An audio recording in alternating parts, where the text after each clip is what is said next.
back. It's the SEGAbits Swingin' Report Show. Get ready for Sega news and commentary with your hosts, George and Barry.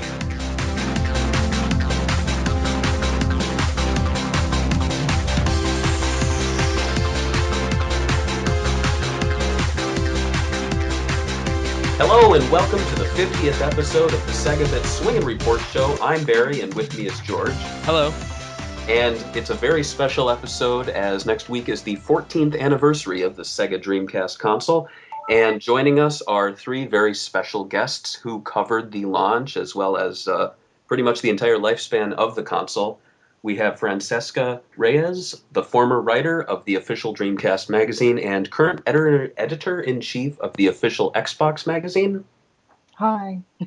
We also have Simon Cox, former editor-in-chief of the official Dreamcast Magazine and a video game media veteran working on Edge, GMR, Xbox Nation, OneUp.com, GameCube, and InVision. Have I missed any? No, that'll do for now. All right. And we also have Ricardo Torres, former editor-in-chief of GameSpot, and he also worked at CNET Gamecenter during the duration of the Dreamcast's lifespan. So first I want to thank all of you for coming on. I'm amazed that we could get all three of you at once. So I'm really hoping it's a good discussion. And I personally want to thank all of you just for all the work that you did during the Dreamcast's lifespan because, you know, the internet definitely wasn't what it is now. So it was, you were pretty much, especially the official Dreamcast magazine was pretty much my entire source for anything concerning the console. So, yeah, thank you. That was me fanboying out. So that's about it. Well, you're welcome. Yeah. So I figured we'd do this show more as a roundtable discussion. We just have a few, maybe 4 points that I thought we could all talk about. The first one I wanted to cover was what memorable moments do you all have from the Dreamcast's American launch? Were you invited to any special events? Especially, you know, the official Dreamcast magazine, were there any perks involved? So I guess whoever wants to kick it off can.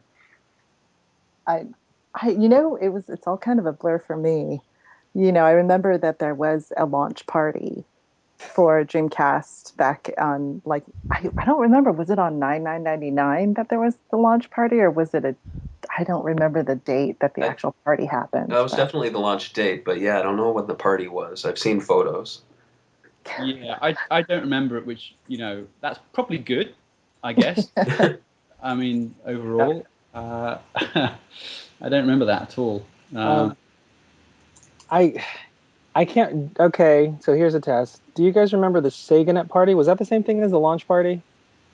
God, we all sound like we have Alzheimer's or something. This is like Memento with no tattoos, but I have a very like vivid memory of some kind of SEGAnet launch party. I don't think that was the Ice-T one. It could have been. Ice-T was there. And there was one with Ice-T. I don't even remember that one. I think there was. The only other thing I like remember pretty close to launch was Sega held a Gamers Day at their offices on Townsend, where they showed off essentially what was the lineup. Oh wow! And yeah, because I found a couple old notes that I had written, and it was just I YouTubed some of that stuff, and you're like, wow. Yeah, it was pretty funny. I mean. Because I think at that point there was all this controversy over it was all super idiosyncratic stuff. Mm-hmm. Like if you remember, there were all these VMU mini games in Soul Calibur in Japan, and it didn't sound like they were going to come out in the West. And I don't even think it was official Namco PR. I think it was just like a marketing girl was there showing off the game, and everybody was inundating her with questions about if the VMU stuff was going to come out. And what did this mean for the game? And she was so like, okay, look, just play the game. It's the complete game. I don't know what to tell you. Please enjoy. Yeah. She's like, shut up and eat the canapes. Pretty much, right? Because you remember back in those days, there was a much bigger press pool, And speaking on behalf of the online contingent, we didn't quite have the respect of print because I don't think a lot of people really believe this online thing was gonna take off. Right. So I still don't. Yeah. So we were definitely the redheaded stepchildren for a lot of this stuff. They completely, were taking care of the print magazines, and we were all there kind of like in just a large group. And at that time, just getting any kind of access was a pain if you weren't a print magazine. So I think a lot of folks, thankfully, I wasn't quite so ghetto fabulous, but a lot of people just seized that opportunity with a little bit too much zeal and would just kind of assault these poor people that were like, "Look, man, I don't know. I Right. brought the game." Yeah. I have a couple of stories about the launch of the magazine, actually, which was, of course, heavily tied into the launch of the console. But Yeah. I don't know whether you want to hear that. But definitely. I was wondering, how early did you start working on it? I know definitely the console wasn't released, but it felt like too late. Yeah. It felt like I feel like we started working on the magazine like 10 minutes before the thing launched, and it was kind of like you need to do a magazine. But I guess it must have been when did issue 0? We got issue 0 out for E3, right? So that would have been June. So that black issue with Sonic on the front, sort of that repeating dummy issue that had like, was it 16 or 32 pages repeating dummy issue? And 32 pages, June 1999. Okay, yeah. So I mean, we were a good like 4 months ahead then, right? We must have been of the launch. 3 months, 4 months. So yeah, so we had that time. But my abiding memory of that actually is the struggle to launch it, to get ready for the launch, to figure out a design for the magazine, to get a team together, assembled, even just our office space. And I actually remember one of my bosses.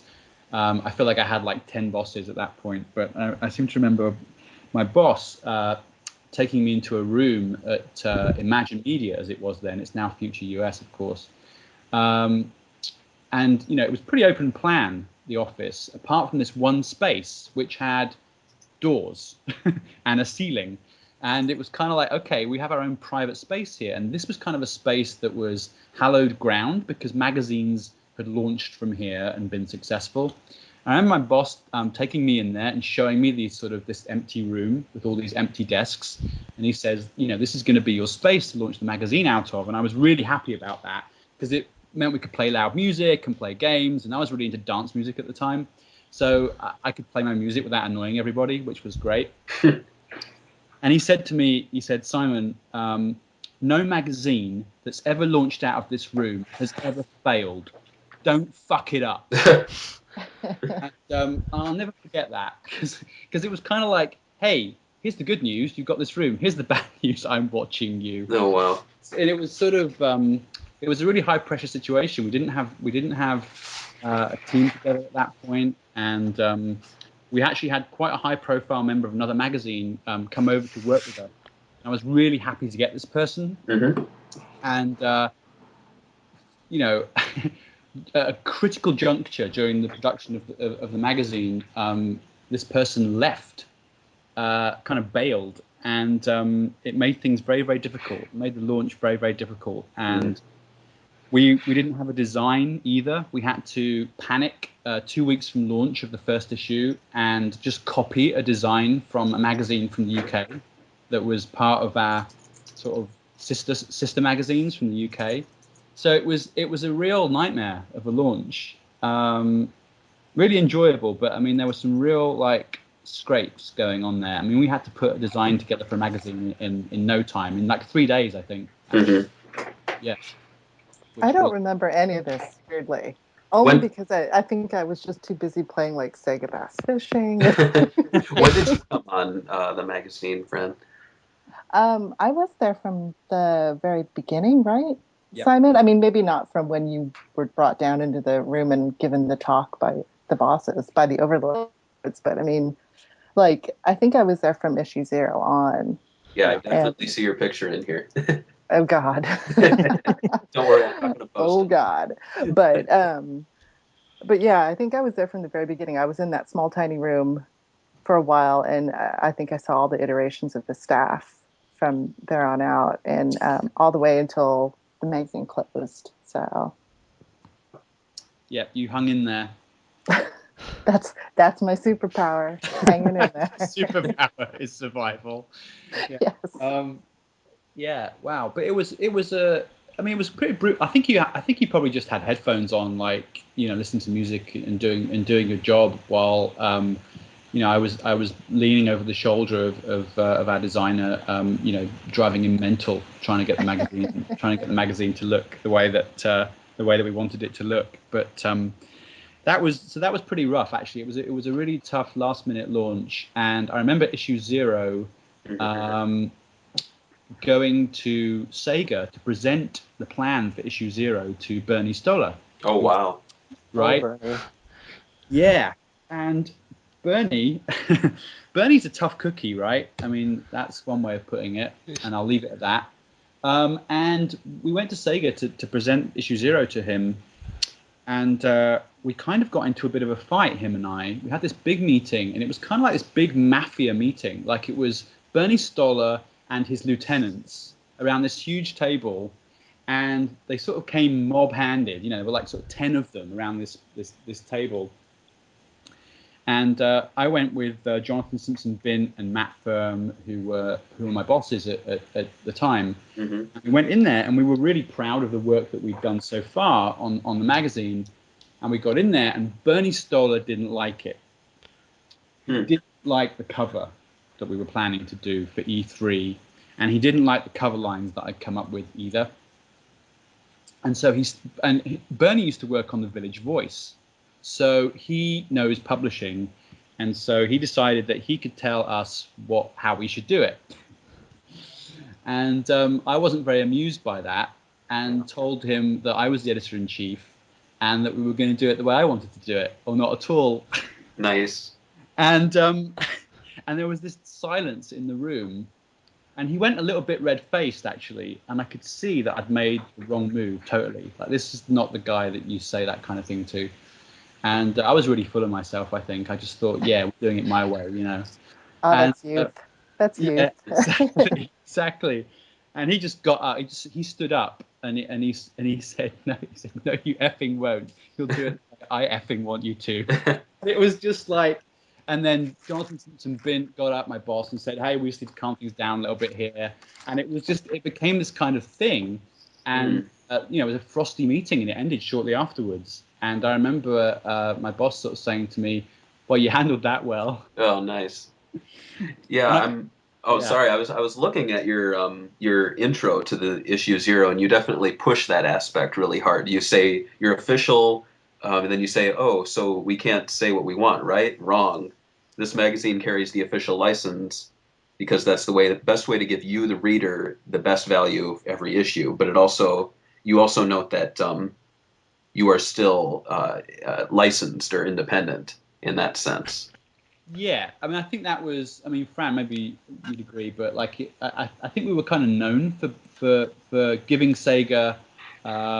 We loved the Dreamcast, we loved the system, we loved Sega, but we didn't hesitate to criticize them on occasion, right, Fran? I mean, I feel like. Yeah, I mean, I look back at like our reviews. In that issue, in all the issues, and I'm always surprised because I'm like, wow, we scored some of these games really low. I mean, I remember some of the reviews I did. I was like, wow, for an official magazine, we were pretty brutally honest. I was taken back by your Seaman review. It was 6 out of 10, and that's like a game. Like I was like, oh wow, the Seaman review. I was just reading through them again, and I was like, I love this game. It must be like a 9 in those days. No, you gave it a 6. That is the one review that I remember.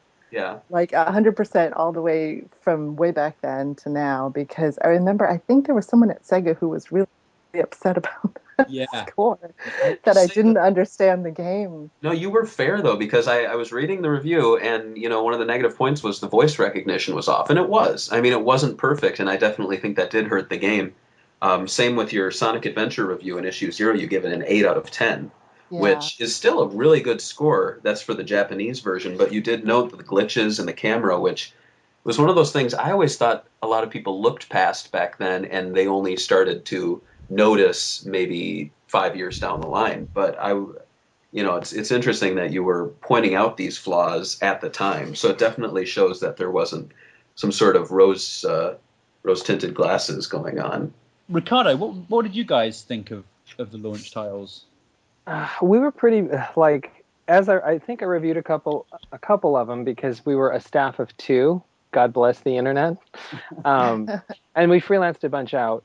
We did some import coverage, and that's when you kind of knew that there was some trouble at home, right? Because besides being a video game fan, I was a huge Godzilla fan, and it had been my goal in life to actually get a good game.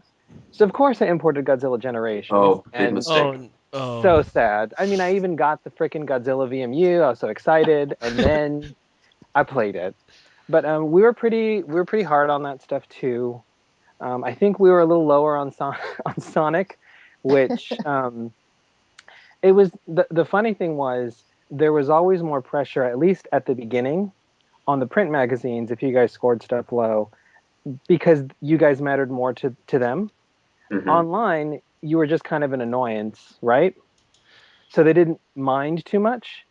But they're like, all right, well, you're just not going to get stuff next time. It's like, fine, I'll buy it. So it wasn't that huge of a deal, but I just remember being super excited because I was a Sega fan from back in the day, and it was good to see them kind of getting their shit together, mostly. But obviously Sonic didn't turn out the way that I wanted it. I mean, Sonic he'd been having a rough time for a while. We all know this. So it was kind of a bummer. But I also remember actually, do you guys remember the bad burns for the launch titles? Oh, yeah. I have a few, actually. I bought some off of eBay, and they don't work. And it's kind of difficult to explain to them. I'm like, I can get to the menu. They go, oh, it's scratched. I'm like, no, you sold me a defective copy. No, I remember that because hopefully somebody remembers it, because I swear to God I'm not making this up. Do you guys remember that I think it was maybe the month before, so in August, you could rent the Dreamcast from Hollywood Video? Yes. Yeah, I remember that.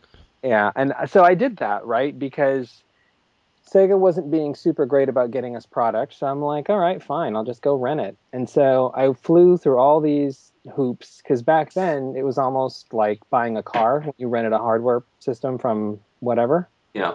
And I remember, like, I finally got their little armored suitcase, and it had the hardware, it had Sonic, and I think it might have had Pen. And it had a controller, only one, so that was a problem for Pen. Even better, though, no VMU. Oh, wow. So I was like, hey, and they're like, no, it'll be fine. But then I go home, and it was one of the bad discs to boot. Oh, wow. So, that never kind of got settled, because back in those days, like Blockbuster, Hollywood Video, they were not big on tech support. So I just remember kind of having that tempered enthusiasm because I wanted it to be so exciting, but it didn't work out that way. I came to love it a lot more after launch because I got to see a lot of the other stuff that was coming. But, even based on the Japanese stuff, that Godzilla thing, that left a scar. Yeah, the Japanese launch really wasn't that strong. I'm looking here. Was it really just 4 games? Virtua Fighter, Sega Rally, Pen. Something called July, I'm seeing here. Yeah, that's more a Fran game. Fran, wasn't that a visual novel of some kind? Why is that my type of That's your game now. I don't even remember. July was a 1998 adventure game by 45 released. There's really not that much more about it. It comes with a metallic cover. That's all I can find. Woo! Okay. Yeah, I don't remember that one. But no, my friend actually imported one before I did because he was an even bigger VF diehard than I was.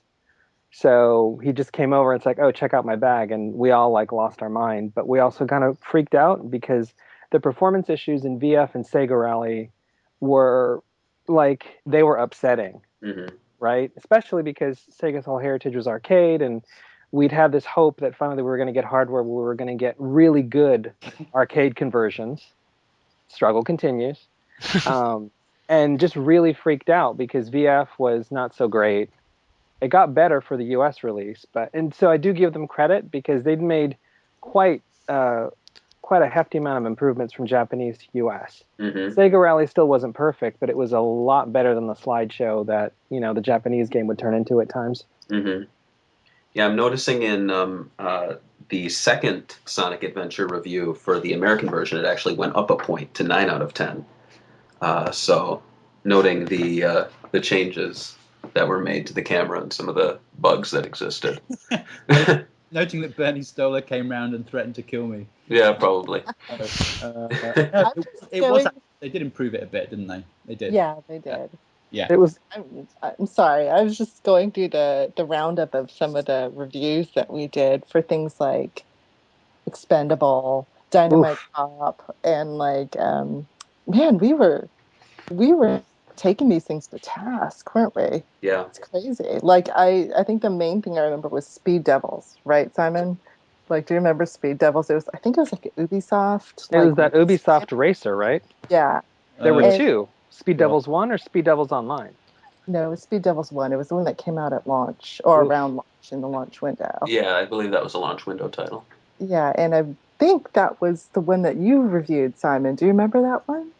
I don't, but I tell you, actually, I'm starting to remember. It's starting to come back to me. And the funny thing is, it's an Ubisoft game, and throughout my career, Ubisoft think I hate them, and I wonder if that's where it started, actually, because I very well might have. I don't hate them. I love so many of their games, but at key moments, I'm the guy, I think, who's done some stuff, written a review or made a comment about something, about the thing that they put their marketing push behind that month. And so I think that might have been one of those times where they were really behind it. And I mean, Ubisoft, EA were not into the Dreamcast at all, right? I mean, they were pretty much absent from the whole thing. Did they do anything for the Dreamcast, EA? They were totally absent. Completely gone. Yeah, they didn't support it at all. I think the excuse was the architecture. Huh. Yeah, right. Not the giant bag of cash that was given to them by Sony. No, dude, it was the Power VR chip, clearly. Yeah, it's the Power VR chip. And I think probably with Speed Devils, it's one of those things where those moments where Ubisoft was like, okay, EA's out of the picture, we're going to step up, right? And here's Speed Devils. Mm-hmm. And then I think I just took it to pieces probably in the review. Yeah, it was one of the lower scores, I believe. We gave it a 3 out of 10. Oh my God. That's pretty low, yeah. It was, wasn't it? It was crap, wasn't it, Ricardo? Do you remember that? Dude, it totally was. I mean, in preparation for this, I've dusted off old Bessie and I've fired up a couple games, and man, expectations were pretty low back then. I see here for Speed Devils in your little quick reference section, it was a 3 out of 10. It says, the bane of our existence, reviews-wise. You'll never let us forget it. Oh, man. Yeah. I'm just going through them. I'm surprised. Ready to Rumble 6, and I even reviewed that and I gave it a 6. But I thought that was supposed to be my mind is fuzzy, so I don't know. I may have to refer to you guys who've played it more recently. Was it the first one or the second one that you slammed? It was the launch one. Okay. The launch one was a port, I think. Yeah, there really. I found that there just wasn't that much to it. I mean, you had the ring, you had the fighters. It was a fun game, but it was a pretty shallow arcade port. A lot of hype, I think. That was the deal with that one. There was a huge amount of publicity around that because it was Midway, remember? Yeah, that's right. It was Midway doing their usual song and dance, and plus, it was all supposed to be crazy high-res graphics. I remember because Next Generation, the magazine at the time, did they put it on their cover or something where it was it was supposed to be back then, because granted with the PS1 we were coming out of the 2D era into 3D, but I think at some point everyone got in their mind that, oh my God, the graphics in these games are so good they could be cover material just on their own, so you could put a screenshot on the cover and it'd be just as awesome as a render or whatever. And I remember Ready to Rumble was kind of one of those things in my mind that they used to always hold up as oh my God, the graphics in this are so amazing. We can just put a screenshot on the cover and it'll be just as good as a render and stuff. And I don't know if that was because it was supposedly, quote quote unquote next gen at the time, not the magazine, but the actual game itself, or not. But yeah, I remember there was a lot of hype for that game. Yeah, I think that was it really. I think it was just the difference between the expectation and reality on that one. And, so... It was part of like Midway's mini renaissance, right? Where they were kind of coming back because they had there was Gauntlet, there was Ready to Rumble, there was Hydro Thunder. Mm-hmm. Arctic Thunder, I think. I think that came after I don't know how many Thunders there were. I think there was Hydro and Arctic for sure. A couple Thunders at least. Well, they had the Rush series, right, on the N64 and stuff. So, and those were huge. That was a good game. Yeah. That sounds like a Steven Seagal movie, Arctic Thunder. Just sounds like exactly the kind of thing he'd be in. Dude, a lot of these old games have, because I found a bunch of old ones. Man, some of these names. Yeah. Urban Chaos. People make fun of the game names now because you had to put it through the brandometer to find out what hasn't been trademarked or what hasn't, like what URL is free to still register.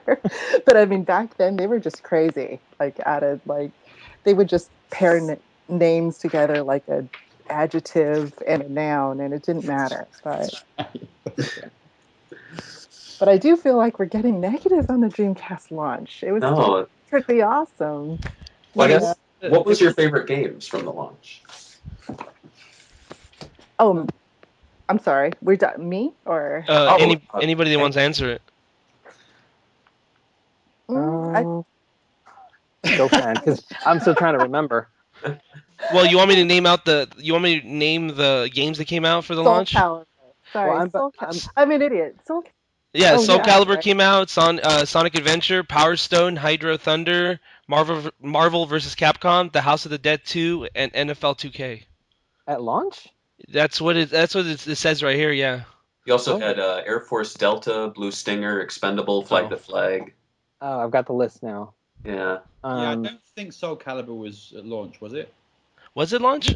It was launch. Yes. Yeah, that was the killer app too. What an amazing launch, actually! Wow. Yeah. I mean, I think I loved Soul Calibur. I loved Sega Rally Championship. It was fantastic.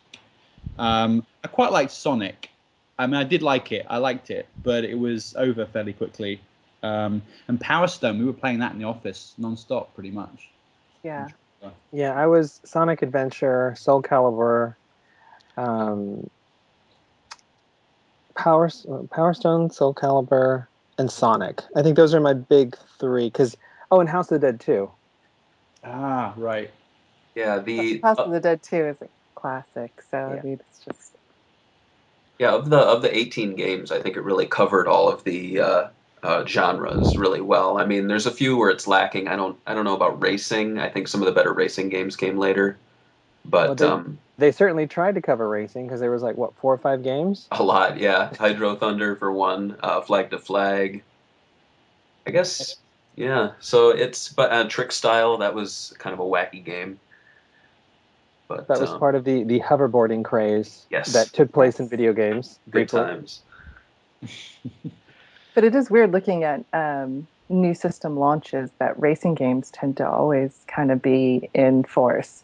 Mm-hmm. I mean, you look at the upcoming ones with Xbox One and PS4, and there's all these racing games again, and I think it's just they show off the next gen kind of the allure of the graphics and stuff probably the best, I would guess, and it doesn't require a lot of moving parts as far as 10,000 characters on the screen and stuff like that, except for the crowds and stuff. But I mean, such a trip, but there were no RPGs, right? No RPGs, no. I mean, closest is Blue Stinger, but that was really more of an adventure game.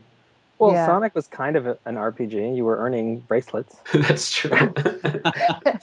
I got my shoes and my bracelets. What do you want? He's at a rave or something. Right. No, but yeah, there were no RPGs. Those came later because I'm trying to remember what was the first RPG to come out on Dreamcast. Wasn't it Time Evolution? Stalkers or Evolution? It might have been Evolution. Yeah. I think it was Evolution. Yeah. Which is weird. Why do I remember this last week? That's such a shame for me. But I mean, what were you guys Barry and George? What were you guys doing for launch? What were your favorite games? Did you go wait in line? Oh man. Well, here, George, why don't you go? I got it with Power Stone, and I didn't get it because I wanted Power Stone. I went in late to get it. I got it like a week after, and they only had Power Stone and I forgot what other game they had on the shelf. And I got Power Stone because they had anime characters on the, and I was really into Dragon Ball Z at the time. So I thought, oh, I'm gonna get it. So I got it, and I love that game. I think it's a great game. I got lucky. I dodged a bullet. Oh wow. Yeah, I was my birthday's in November, so I had to wait a few months in order to build up the cash from all the grandparents. And Hmm. I it was a difficult wait, but I think it paid off because a lot of better games came out by that time. But I remember I went in, I believe it was a Target. I purchased it, the console, and I got Sonic Adventure because I was a huge Sonic fan and I still am. And I got home and I started playing and I had something similar to Ricardo. The game worked, but I didn't buy a VMU because I didn't know what they were.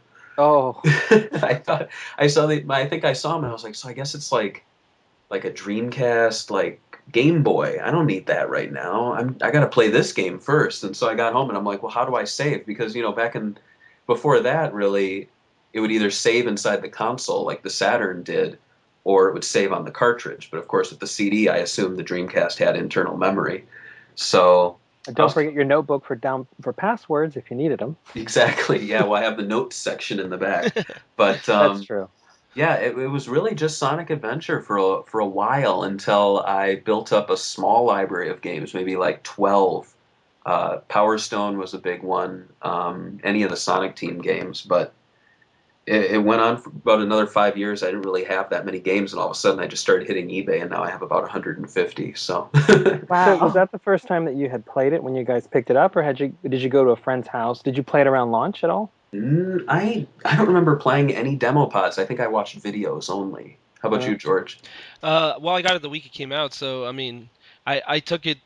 I would usually stay at my friend's house and we would all play it because I mean we would all get one console. Like I had a PlayStation at like before, and he had it in Nintendo 64. So I would get the Dreamcast and he was gonna get the PS2, and then we would just trade consoles whenever Lucky. we wanted to play a game. So we would just play together, especially Power Stone since it was multiplayer. Hmm. that was a great game. Yeah, I'd say Power Stone 2 I probably played the most, and Fantasy Star Online. Oh God, Power Stone is still one of those games that you still get people that want to see a third game too. Hmm. I yeah, think Barry complete. could confirm. Yeah. We get sometimes emails randomly like, "Hey guys, why don't you guys just make another Power Stone?"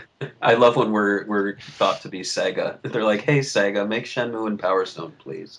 I'm like, "Well, you got to talk to Sega and you got to talk to Capcom." So, but yeah, that I mean I didn't spend that much at launch, but I definitely got a lot out of the console. So, another question I wanted to ask you guys from a gaming media perspective, what was it like working with Sega of America in the Dreamcast era? Especially, I mean, I guess with ODCM it was kind of a special connection because you had the license going, but I guess this one also more goes towards Ricardo because he was kind of an outsider of Sega coming toward to them. So, can you tell any That stories or what it was like? I mean, was there a community team or? well, I could tell stories, but I'm pretty sure Fran and Simon might dispute the fact that it was a cakewalk because they had the official license, right? It was, I mean, I've worked on, that was my first official magazine, I believe. And of all the different hardware manufacturers, because I worked on PSM as well for PlayStation before I went to Dreamcast. Okay. And before that I was on multi-platform magazine. So so you worked with all the different hardware manufacturers and first parties. But I always found Sega, especially during that period, I thought they were awesome to work with. They were always completely they were super responsive, um, up for whatever, and really, really like forthcoming and just super upfront about a lot of stuff. I mean, back then it was slightly different than it is now. Things weren't nearly as controlled as they are now when it comes to publishers and the media. Yes. Hmm. Yeah, I mean, and granted, maybe to their detriment, but there were a lot less outlets in a way too, and they didn't have the immediacy of online as much as it is now. So Or a social lot of media. yeah, and definitely social media has changed a lot. But I mean, And even things like community, they didn't really have community back then. Like the media was their community Interesting. in some ways. So, I mean, it was, I'm sure they had their own kind of ways of dealing with, because the internet was still there, obviously, because Ricardo was getting paid. I was, thank God, knock on wood. But I mean, but it was just very different, back then, especially compared to now. And, but I don't know, like the stuff with Bernie Stolar and Simon, notwithstanding, SEGA was pretty awesome to deal with, like especially later on with Peter Moore and some of the PR people that worked there. They were very involved and very responsive and totally open to like a lot of the ideas and to any of the requests you had. I mean, granted, they couldn't. A lot of stuff was still under NDA, but it was just a very different kind of relationship than what a lot of the first parties have now with media. Yeah, it was a little icy at first because I was online and filthy, obviously. But it's pretty much like anything. If you're consistent and if you're professional and if you're really just on your shit, because for the most part, any publisher will respond well if you are professional and kind of proactive. Yeah. So once you basically had to go through the hazing period where you kind of got iced out on a couple things. And then you have to do the polite follow-up. Hey, I'm not sure if you forgot us, but kind of a thing. Yeah. But then, once you kind of like warmed that up, I got to be pretty fantastic because I got a ton of access, even being a small site at that point. Because CNET was big, Gamecenter was most certainly not. Right? So we were kind of like the redheaded stepchild within that company that were covering games because they thought that games might amount to something, thank God. And so it worked out pretty well because after that, I got to be really familiar with the PR people and just a bunch of the folks there. And it got crazy because after a while, after a couple trips to Japan where I got to meet a bunch of folks at the home office and stuff, it's weird because you almost get like the stamp of approval. And then they're a little more open with you and they're a little more okay. Because I remember being sent a beta version of Samba de Amigo. Before they'd even announced it for the States. They're like, here, try this. And I'm like, yes, thank you. and C-Man and a bunch of early stuff. Because the other thing you have to remember is, especially for this platform, Sega knew that this was it. So they had to be as accommodating as possible because this was like their big push. So I don't remember really anybody getting the amount of access to developers that we all did. And even software and just heads ups because Nintendo was like a vault. Yeah. Right? It's like nothing was getting out of there. It was like a black hole. Light wasn't even escaping. They're still like that in a sense, aren't they? Sort of. But I mean, even they understand they have to loosen up a little bit. Yeah. And back then, Sony was very process oriented. It's like they got to things in their own time, which is fine, right? And the other funny part, which you guys, which I think the print folks and I will just laugh about, is just how for the longest time the U.S. subsidiaries of a lot of these publishers just refused to acknowledge Japan existed. So if you're like, so that game that just came out in Japan, we're going to import that, okay? We're going to take our own media. Is that all right? And they're like, it's not announced for the U.S. We'd really appreciate it if you wouldn't. It's like, okay, cool. I'm going to import it, all right? Okay. There was a lot of that, but that kind of went away with Sega because they didn't really keep secrets anymore for most of the Dreamcast. It was like, sure, Skies of Arcadia is coming out. Sure, Jet Grind's coming out. What else do you want? Yeah. I'd have to agree with Fran too about Sega from our perspective. My Bernie Stolar incident, before we launched aside, they had Peter Moore, they had Charlie Belfield in marketing. Oh, wow. They Brett Blount, I think, wasn't he doing PR back then? I think he was later. Marketing. I think it was later. Simon, Yeah. I think you mean Heather, right? Heather and Karen. Oh, that's right. It's Heather Hawkins. We had pretty good relationships with them. I mean, my problem was there was Game Pro and there was EGM, right? And they were fighting for the same games we were. We were every 2 months, I think, right? Is that right? We were bi-monthly, I guess is that what it is. Yeah. So we didn't have as many opportunities each year to to kind of get these exclusives. And so that was the real fight from my perspective, was just making sure that we got especially the first party stuff, that we got it. Yeah. And from Sega's perspective, it made more sense to not give it to us because we were a captive. Our audience had already bought a Dreamcast. They were more worried about those people who were waiting for a PS2. Mm-hmm. And so it would have been to their benefit to give EGM and GamePro both way more exclusives than they did us. But they did right by us, I seem to remember. And we were often down there at that building, which by the way is now a Zynga building. Yep, I walked by it just a few months ago and took some pictures. Kind of funny. That still creeps me out. Yeah, it is weird. It is weird. Yeah, it's weird in all kinds. It's so wrong in a way. It's just I just feel like Zynga's everything that's wrong with games, like in a company. And when that Sega sign came down, I think that was a bit sad. I think from my perspective, which is as a traditional gamer, I'm kind of like, wow, really? Another Yeah. But Simon, no one's disagreeing. Yeah, notice that. Yeah, you notice we're it's just all staying quiet. silent. Yeah, we might all become just nodding. SEGAbits in the future, so we don't want to burn any bridges. That's right. Yeah, that's right. And can I have a job? Yeah. Yeah. I do remember we walked past Zynga, my wife and I was like, let's go in. And I walked in, and it was the weirdest thing. It was like a Pee-wee's Playhouse kind of like lunchroom, I guess, with bicycles on the walls. And I didn't know what to think. It kind of felt like a weird TGI Fridays, but So what? The food's free, but they charge you for the ketchup. Like, yeah, I guess so. One question I had for Francesca and Simon was I noticed up until the release of Shenmue, you guys wrote about it in every single issue. Was that something mandated by Sega, or was it you really saw something in the game and wanted to report on it and were excited about it? Did we really write about it in every issue? Every issue, there's a preview, either 1 page, 2 page. It gets bigger and bigger as the release looms. And then you got the front cover of issue 8, Shenmue, greatest game ever, ? Exclusive review. So it was tremendously exciting what they were doing with that. And for a long time, it was Virtua Fighter RPG, right? Kind of. Mm-hmm. I mean, Project Berkeley. Yeah.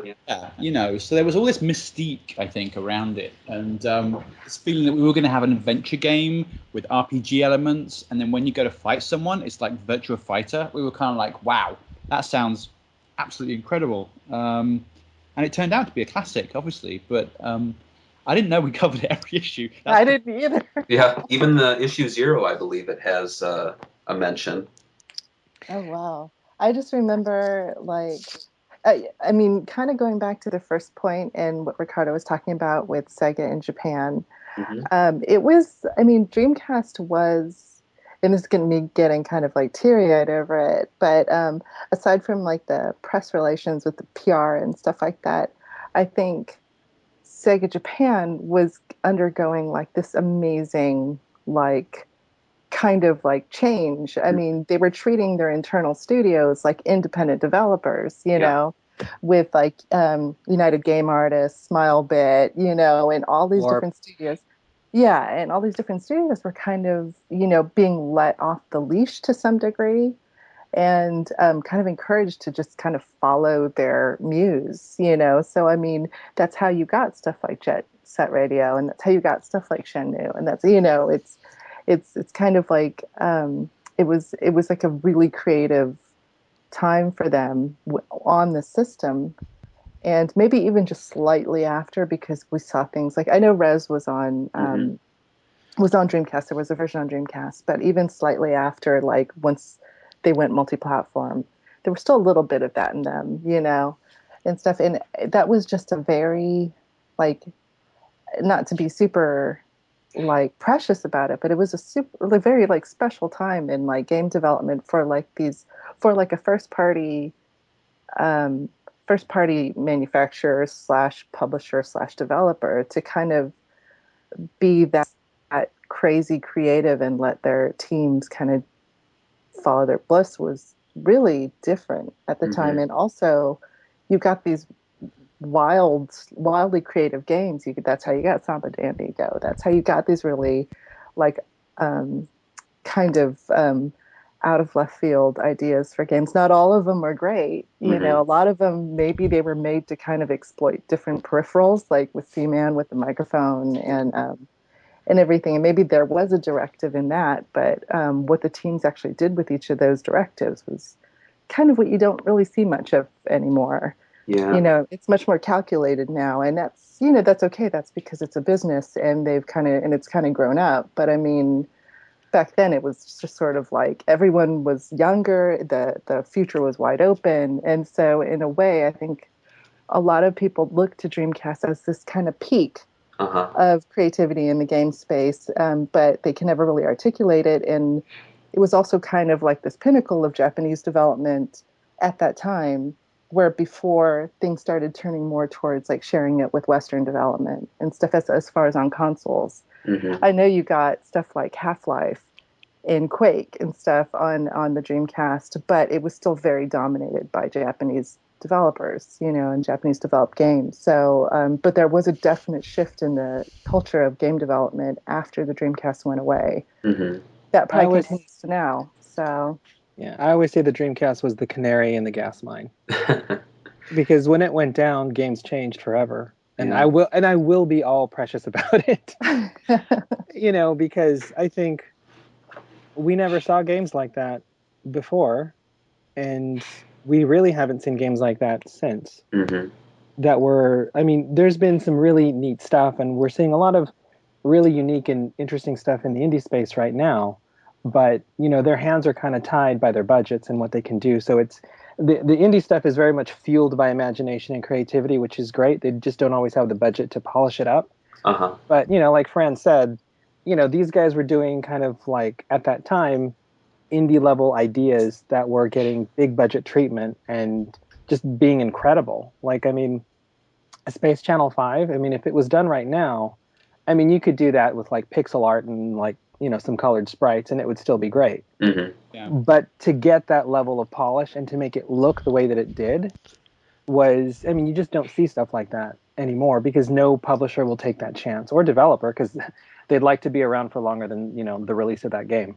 Yeah, it was definitely a very, very short window of time that the console was around, but it was amazing how much content it put out in that short time. I mean, it looks like every issue at least covers one or two AAA games, you know what I mean?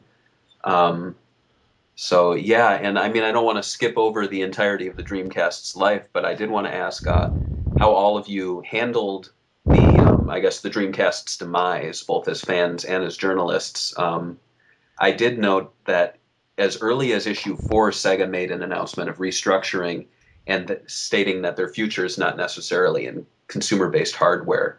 At what point did you all start to really get the feel that the console was on its way out, or at least this was the last piece of hardware, consumer hardware, you'd see from Sega? I don't know. I mean, honestly, I mean, Simon, what was your last issue? Because Simon left before the magazine actually closed, and Chris Charla took over for him. But issue 6 was Simon's final issue. They said they took down the what was it? You had the techno music was turned off. The day the techno music died.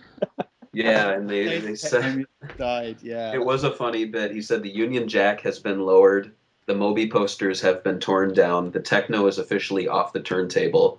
And Simon's $1,200 Backsaver 2000 chair has gone with him into the great beyond known as Revolution. Holy crap, that is so perfect. Yeah, that kind of is so perfect. Yeah, 6 was the last issue. I think also that might have been, was that the Fight Club issue? Was that the one we did the big photo shoot with everyone covered in blood? It could be. I'm seeing Power Stone 2 is one of the featured, and another Shenmue article I'm seeing. Of course. Right. Yeah. Right. Yeah. I mean, I didn't leave the magazine because I was like, oh crap, this thing's going down. Get me out of here. I've never been that prescient, unfortunately, but I left to help out a new launch called Revolution, which was a dance music magazine that was a complete fucking disaster, actually, from start to finish. But so that was ill-advised. But I think at that point things were still going strong and looked great, I think, and that first year was just wonderful. I mean, it really was. I mean, I think the year 2000 was awesome. Oh, definitely. Yeah. and I think I was sort of long gone by the time it started to feel like the wheels were coming off, Fran, I think. Yeah, because that came a little bit later, I think. I can't remember where the rumors came from or how it started coming about. I just knew that at some point they would, like, I just knew. I just don't remember how I knew. But I think it was because of, well, there was the foreshadowing, but do you remember like those weird events we started getting invited to? Name the weird events, because that pretty much covers my whole career. I remember being invited to a bunch of these like odd tech events where they were talking about how the Dreamcast chip was going to be put in a set-top box, and a Dreamcast chip was going to be used in this, and there were some familiar faces from Sega of Japan that you knew and Sega of America, and it's like, why am I here? It's like, it's not game. They're like, oh, we want to include you because you've been covering Sega, and I'm like, okay. And it was a bunch of Games Press that would go, and we're like, huh. And then, so the weird thing was, Game Center, in the middle of the Dreamcast Live, we actually got bought by. Oh no, we bought. I think we bought Ziff. So CNET bought Ziff, or not Ziff. Was it Gamers.com or? I can't. Well, either way, we were basically owned by the same company that owned GameSpot, and GameSpot's offices were in the Sega building. So we moved because we used to be on Townsend, kind of across from Pier 39, which, side story, was where they had like the CMAT event in the aquarium, which was super awkward. I saw pictures of that. That was awesome. We all went, and it's like, what in the hell is going on? But sure, why not? So then we moved to the Townsend building maybe about 6 months or so before Sega packed it in. So we were in the same building as them, and I'd already had friends that worked there, and everybody just started to have like a weird vibe, and you'd meet them for lunch, and I'm like, how's things? And they're like, fine. And you just kind of got this vibe, and then you got invited to those tech events. And if you guys remember, there was that leak, I think I think it was out of Australia, that it was 18-wheel Pro American Trucker and maybe Sega Rally were coming to PS2. Man, I vaguely remember that. Do you remember that? Because that's when everybody started to get really freaked out, because it's like, why are you licensing this Sega IP to your competitor? It's like, oh, it's totally not true.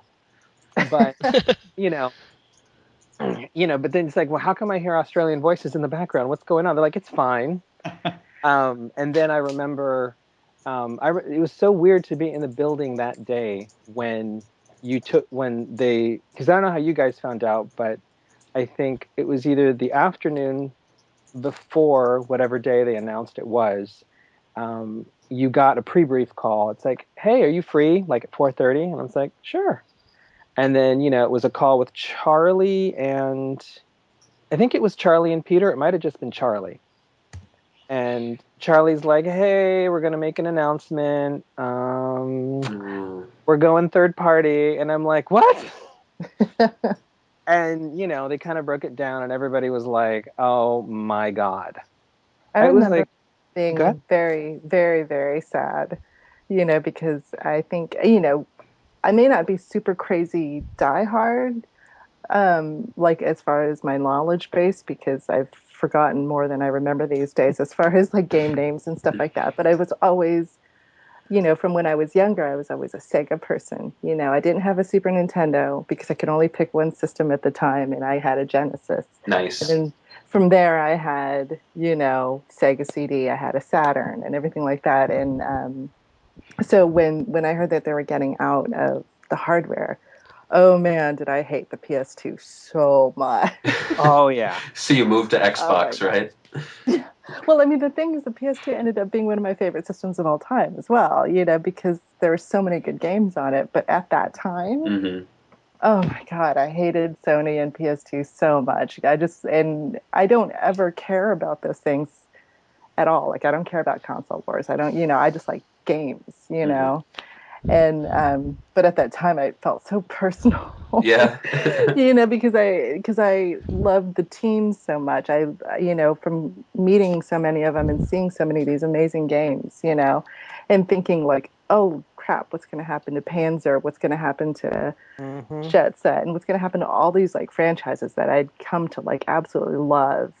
how is like Sony going to treat them being on their system? And it felt like such a bitter like triumph for them to get these, to get the fruits of like Sega's labor, by effectively killing off their system. But then I regained sanity and it was okay. But yeah, I remember it being really sad, super sad at the time.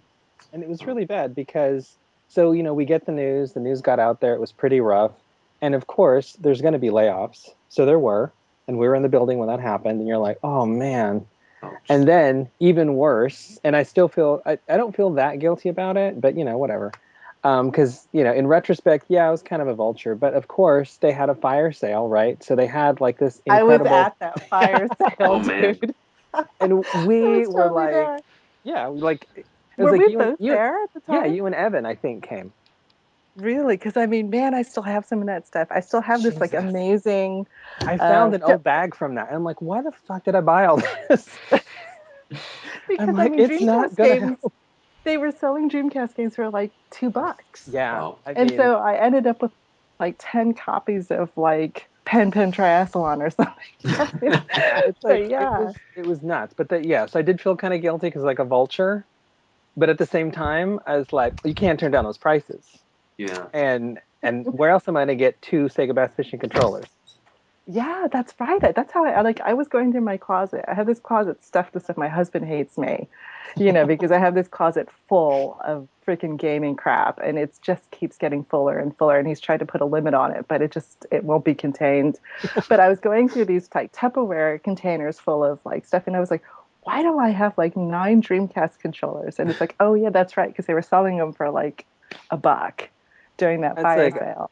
I have like a gay pride flag worth of VMU colors. So I'm just like, okay, I'm never going to fill this out. But yeah, I think that, and then of course after that, I went to Japan and I hit up Club Sega and I spiked the Japanese economy. I mean, I was so bad. I bought like big luggage and I was worried about customs because, anybody that's gone to Japan and like buys a bunch of stuff, it's like you never really want to declare it on customs because you're going to get nailed.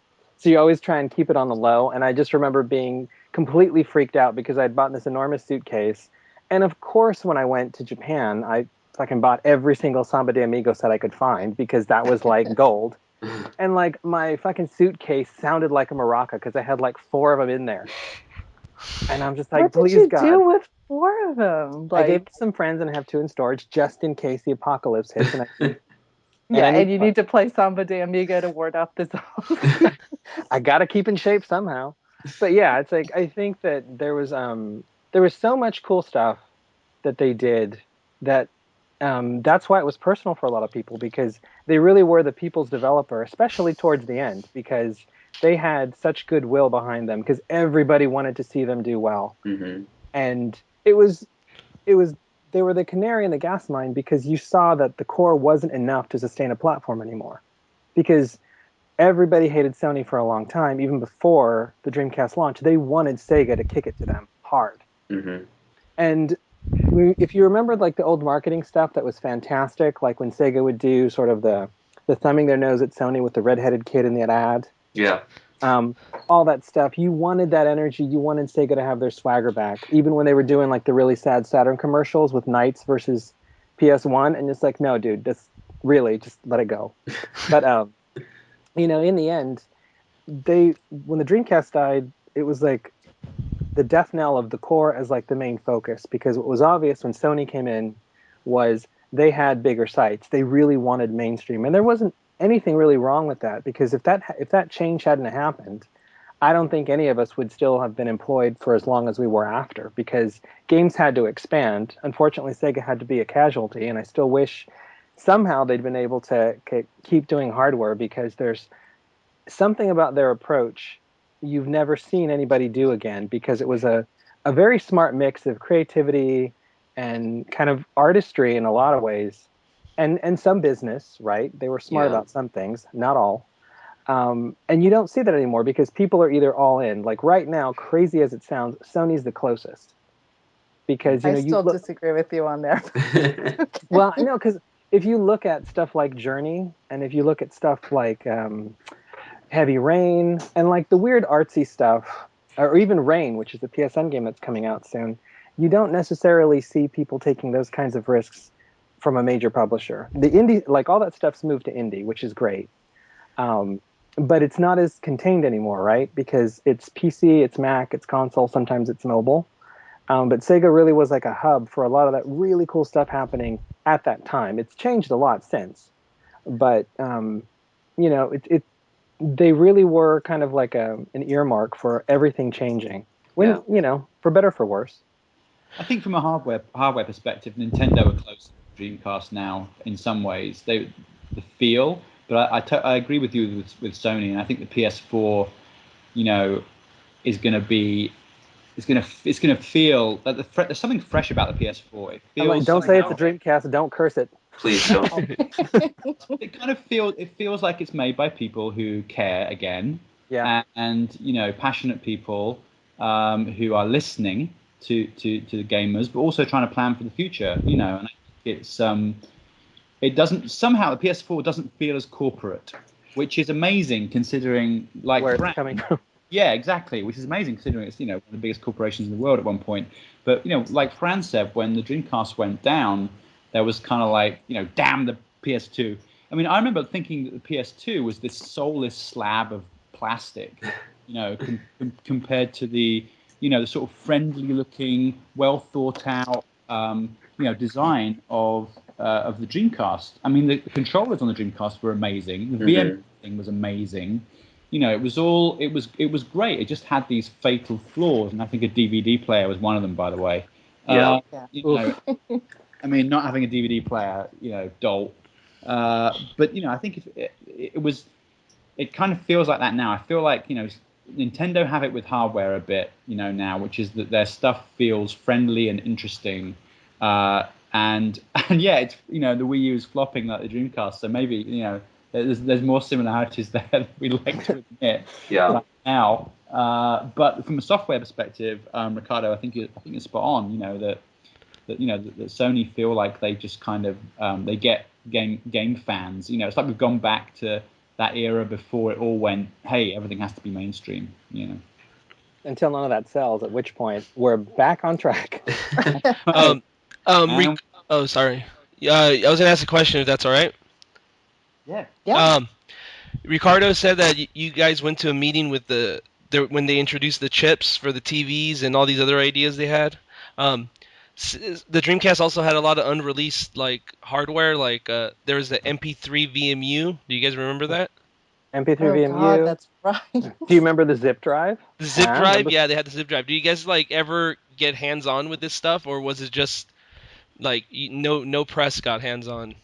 CES was when CES became a thing that you had to go to when you covered consoles, because the zip drive and the MP3 player kind of fell outside the traditional. They weren't going to show that stuff at E3 because people weren't going to give them the time of day.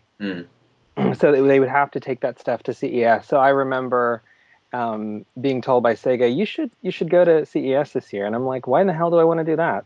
And we've got some stuff. So I went, and they had the zip drive, which was working. Oh, wow.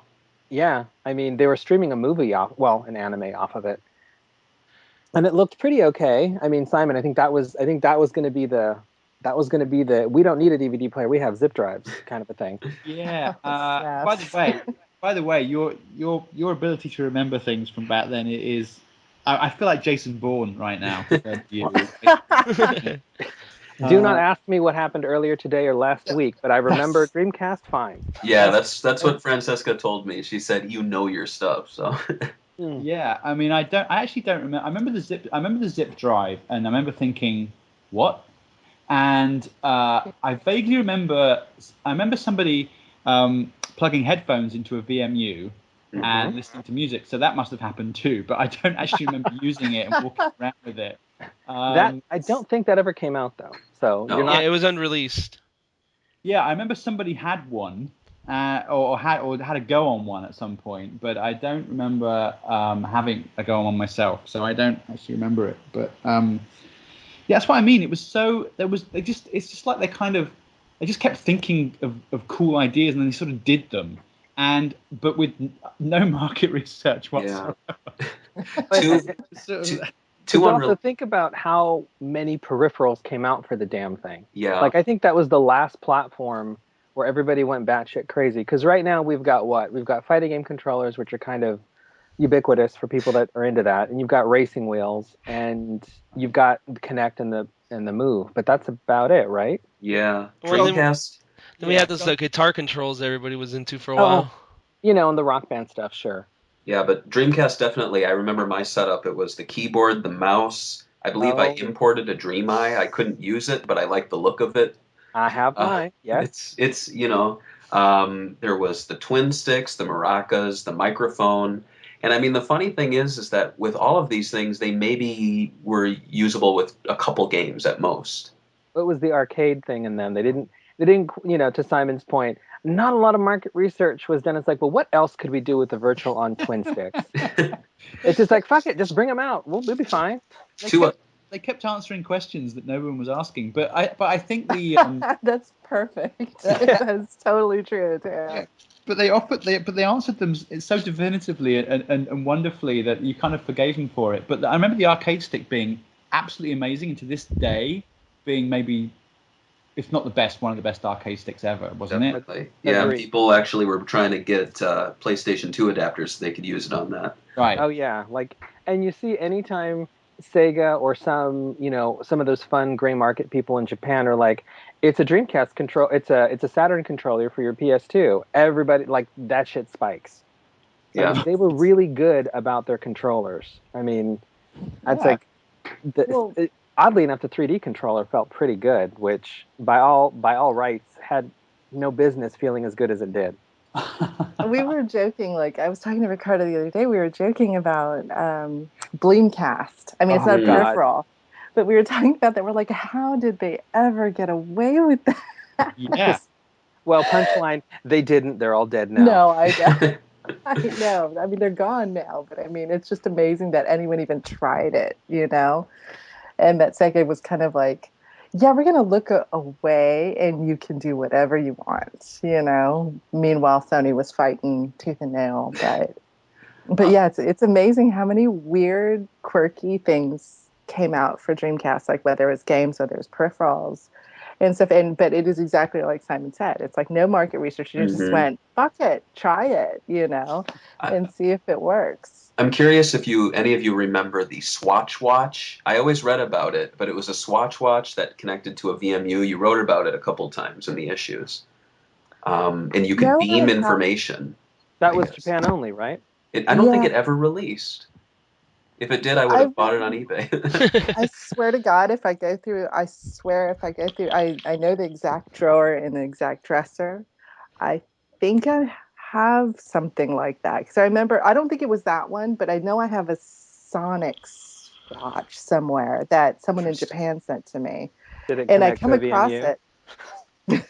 I don't remember. I have to find it because every once in a while I'll come across it and go, oh shit, I can't believe I still have this, And oh no! See, now tonight I'm gonna have to go do that. I'm gonna have to try and find that thing because I know I always tell myself I'll put it somewhere safe, but it's so safe that I only come across it every 5 years. Oh God! Everybody watch the news for the woman dead under a Sega Bass fishing controller story. Oh my God! It was. Yeah. It does make me a bit misty-eyed talking about this stuff because I kind of, when I look back, I really do. Yes, they answered these questions that nobody was asked, but in a way, I mean, it was kind of a $500 million love letter to gaming. I mean, in some ways, and I kind of wonder if we'll ever see the like of it again, really, in that respect. Yeah. Well, I think, one of the things, and I mean, and this is probably being like generalizing and stuff, but I love the fact that back then they just made whatever the hell they wanted. They didn't, because the whole market research and like consumer feedback stuff was much more limited back then. They kind of just had to just go for it. If someone had an inspiration on one of the teams, or if they said, we need to plug this hole in our inventory or something, they just did it. They didn't even check with nobody. They just went and did it. And where nowadays everything is market research to death and everything's focus group tested and everything. I mean, there's so much like, does the community want this? We need to survey. We need to do all these different, It's market Poochie from The research. Simpsons every day. Yes. And I mean, but at the same time, there's good stuff that comes out of that because you get a real kind of sense for what real gamers do. But back then it was just like, it was kind of like that was their artistic intent. They didn't really care. They just did it and you either liked it or you did. And most people just loved it, but nowadays it's slightly different because they follow market trends now. Whereas before it was like, screw it, we're just doing what we want to do. And if people like it, great, because they were sort of in touch with whatever the trend was at the time, because they were also leading it. And I don't know if I'm making any sense, but I mean, like, No, you totally are. I was, mean, Yeah. it's impossible to do pleasant surprises if you're completely Excel guided, right? Yeah. And every once in a while, someone's like, you know what? Let's make a fucking talking fish game. Let's see what happens. Admittedly, that did not plug a hole. no, but you saw, like, from that, you see where some of the, where you see some elements of that in other games that came down the line. And even if they're not very blatant or obvious, it did inspire people, in some way, whether it's in technology or whether it's in the game design or any, stuff like that. Like the Connect Milo. Yeah.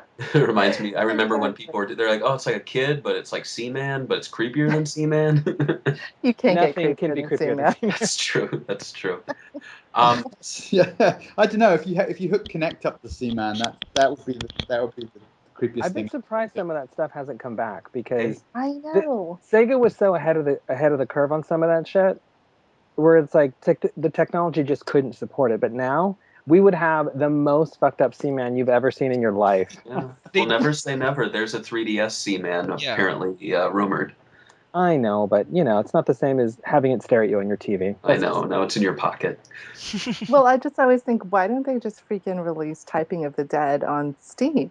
It's just like, you've got a keyboard right there. Screw Mavis Beacon. Zombies will teach America how to type. I mean, just sell it for like $10. It's just like they would make a killing because it's so easy and you have everything at your disposal. You don't have to go out and buy a keyboard for it. So, I mean, it just seems sort of like a lot of the stuff that they're doing seems like such a shoe-in now that it would be easy to do. So it always like, oh, Sega, why don't you do these things? Yeah, they like the games they release, like the really top shelf stuff. You see the ripples of that continue, and it's been fantastic. Because I remember when I was interviewing the doctors on the original Mass Effect, and I'm like, crazy question: did you guys ever play Skies of Arcadia? And they're like, yeah, Skies of Arcadia is one of our inspirations, and I'm like, fuck yeah. Wow. No, I know. I mean, that's the thing is like with those guys too. I mean, I had the same conversation with them that space exploration was really, a lot of it was kind of inspired by Skies of Arcadia and exploration, the sky exploration in that. And I remember, was it Psychonauts? When Psychonauts came out, like I remember I went and had a demo with Tim Schafer, where there was something in that game. I can't remember what it was, but that was a common bond too with Skies of Arcadia. And you're just like, Wow. it really did like affect people, and maybe not.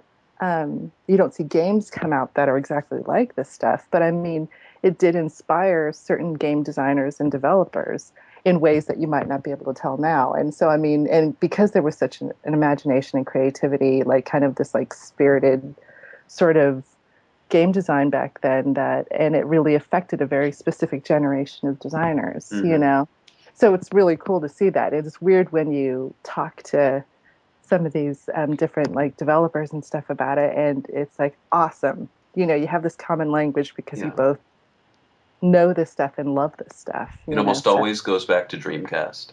It seems. For right now, yeah, which I think I think it's as it should be, because that is. I always had this joke because, like Fran, I took the Dreamcast going down really hard, and a friend of mine, Eric, which is, that stuff you do back when you're younger. It's like, what was I doing with my life? We would talk for hours just about this kind of bullshit. And it's like, there could have been better things that we were doing. But we just talked about how, like, Sega's going to get its revenge. And it did, because the ports never really worked the way they should on the other platforms. Mm-hmm. And the ideas and all that kind of stuff that they had, they didn't seem to take flight the way they did on the other platforms, because that kind of lightning in a bottle of the hardware, the developers, everything being exclusive. It was a perfect storm that you're not going to get again. Mm-hmm. And that was that's Sega's revenge from the grave. Yeah. Well, I guess the final roundtable discussion question really has been covered. How you think the Dreamcast impacted modern gaming. But do any of you have anything else to add?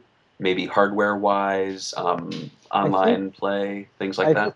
Yeah, I mean, I feel like the modem, and I don't know. Well, I know Fran got it because we were both playing PSO at the time, but the broadband adapter. Oh, wow. Who the fuck does that? I need that. You know what I'm saying? It's like, who the fuck does that back then? If you think about it, because I mean, it was crazy enough that we were getting really good, really good ping and low latency on, football games. And even Quake was playable, mostly. Although, in retrospect, letting mouse and keyboard and controller players mix was maybe not a good idea. But, I think Still that there isn't was... a good idea. Still isn't a good idea. But yeah, I think that what they did by sort of like, they don't get enough credit for that because they tried it. I mean, admittedly, you had like, to take it way back, if you guys remember X-Band, for like the 4 games it supported, and it was awesome.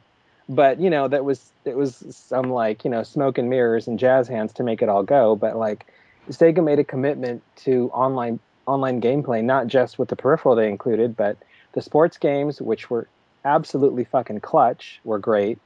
And I don't think you can talk about Dreamcast and not talk about PSO because holy shit.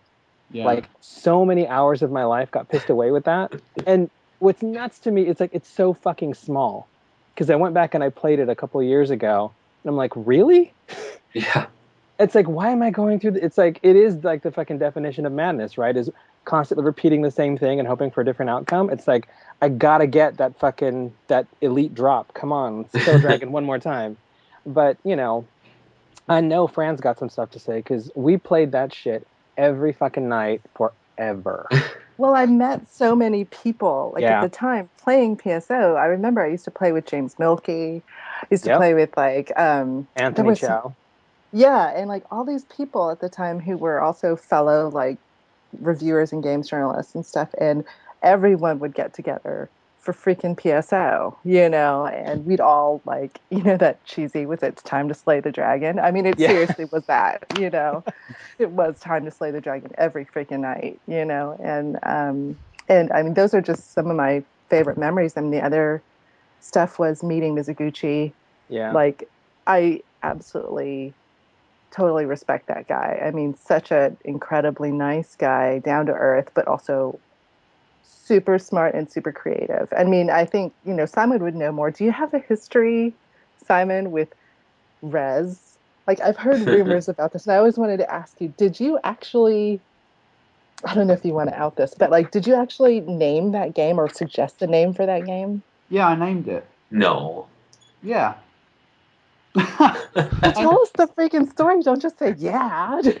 Were you the mocap for the wireframe dude too? That's right. That was me. Matt's floating through space. So you know what? I went over there with some buddies from Edge, and we went to Japan, and we knew Mizuguchi from Edge, so we were already friends with him. And in fact, we went to Burning Man with him in '99.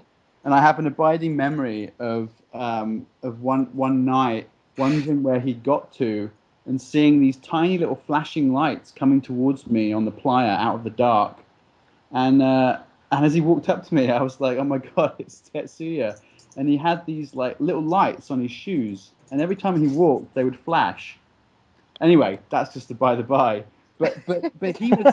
He was really into dance music. Obviously, I mean, you can tell from his work, that he's a big fan of electronic music, and so we went to Burning Man with him. We'd go clubbing with him in Japan. And one night, we went to meet him before we went out, actually at UGA as it was then, and he showed me this new game. And he showed myself and Jason Brooks, who was the ex-editor-in-chief of Edge. He showed us this new game. And the music that was playing for the level he showed us was a track by Underworld called Res. Mm. And he said, I hope to get the license for this, but it's tricky. I'm trying, but I'm not sure if I can get the license for this track. And this track, Res by Underworld, is a phenomenal kind of dance anthem, right? I mean, it's kind of a seminal dance anthem in a lot of ways, kind of like Moby's Go. And we were sitting there, and I said, do you have a name for the game yet? And he's like, no. And I'm like, why don't you call it Res with a Z, like D-Res, like resolution, resed up, like Tron, like, kind of all these things. And he said, oh, I really like that. Yeah, I really like that. That's amazing. And I was like, you could call it Res, man. That's a great idea. That'd be great. That'd be so cool. It's our favorite track, and and if you can get the sound, if you can get the license for this track, that would be amazing. It would just be, my head would come off when I'm playing this game.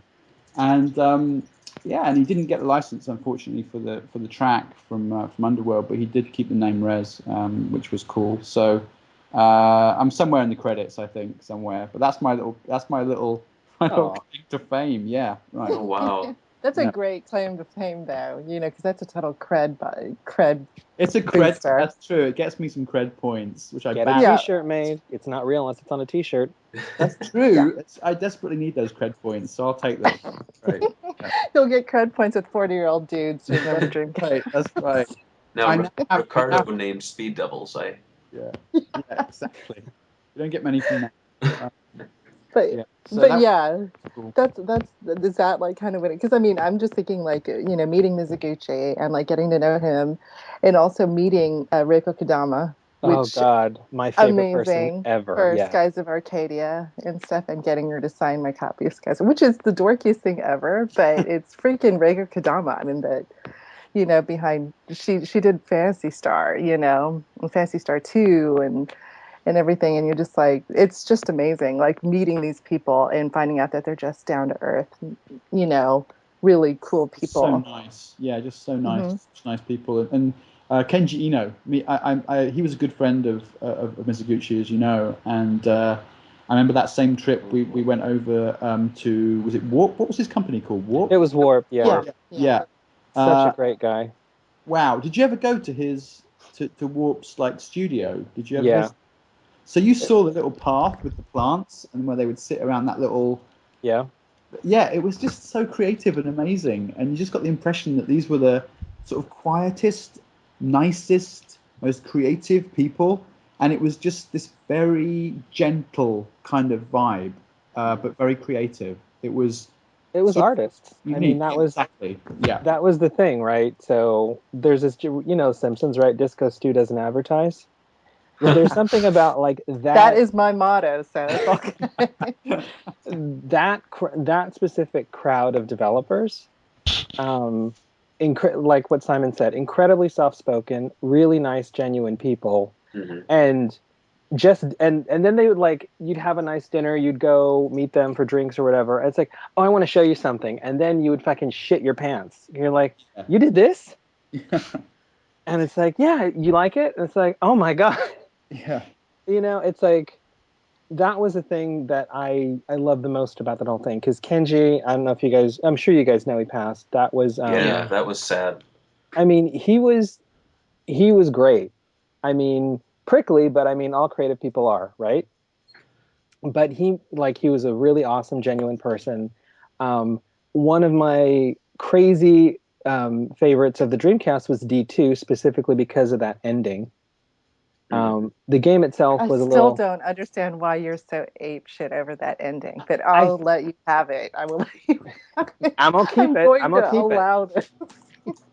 There's just something about that ending and the timing of it, because it was, I want to say, that thing came out in 99, I think. But either way, I just remember it was it had a message. It was a very kind of artistic and surreal message, but it had one. And it was just something at that time in your life, because games are like music, right? If you listen to a song that you were that you heard when you were going through something, even now you'll remember it. And depending on where you are in your life, if you are playing a game or having an experience with a game and you come back to it, it'll take you back. And there I was don't just remember. I don't remember the ending of. Do you mean the clock thing? the clock and the montage of people and Right. just I think it was like 10 minutes of just that. And it was a lot of silence and piano music because, why not? Yeah. And it was fantastic. And I just remember just being so moved by it. And I couldn't think of why for a long time. And then, it's like a good book, right? Sometimes you have to go back and examine it. And I've played the game a couple times, and that kind of stuff. It in some ways it's kind of expected these days in games because people talk about Last of Us and BioShock, and people kind of go in expecting to get some kind of emotional or visceral experience out of a game. But back then, we kind of didn't. So anytime you got one, it was kind of shocking. Yeah. Very true. Yeah. Very true. Because I was not real wrapped up in Mario and Peach's struggle. I'm just like, okay, I'm done. Woo, moving on. But yeah, there was a lot of great stuff, and those teams, they were just all cool to hang out with, And it was, and the great thing was, everybody was very low key, as Simon said, and you didn't feel kind of like the weird pressure. There was never any agenda there if you wound up becoming friends with them. Mm-hmm. But nowadays, more and more, there's a lot more calculation behind relationships sometimes when the press gets to be friendly with some developers, because you're kind of a means to an end. Mm-hmm. And I do sort of feel bad for kind of like the new kids coming up, because I don't think you can probably on the indie side, but as the bigger you get, I think it's a little harder to have kind of like still be genuinely friendly with people and not get pressured or feel weird about certain things, which is a shame because those guys were great. Mm-hmm. Yeah, it didn't feel like that.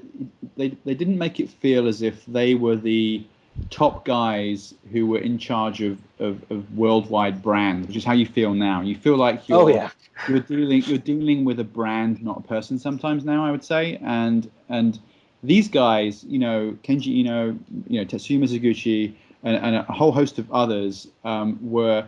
Really, they paved the way for the indie scene now, I think, in some ways. Like, I mean, you can go way back as well if you want for that, like the 80s. But really these guys, they came out like, Tetsuya Mizuguchi came out of Sega, right? And formed his own studio that was sort of second party. Mm-hmm. And, so he went kind of indie a little bit.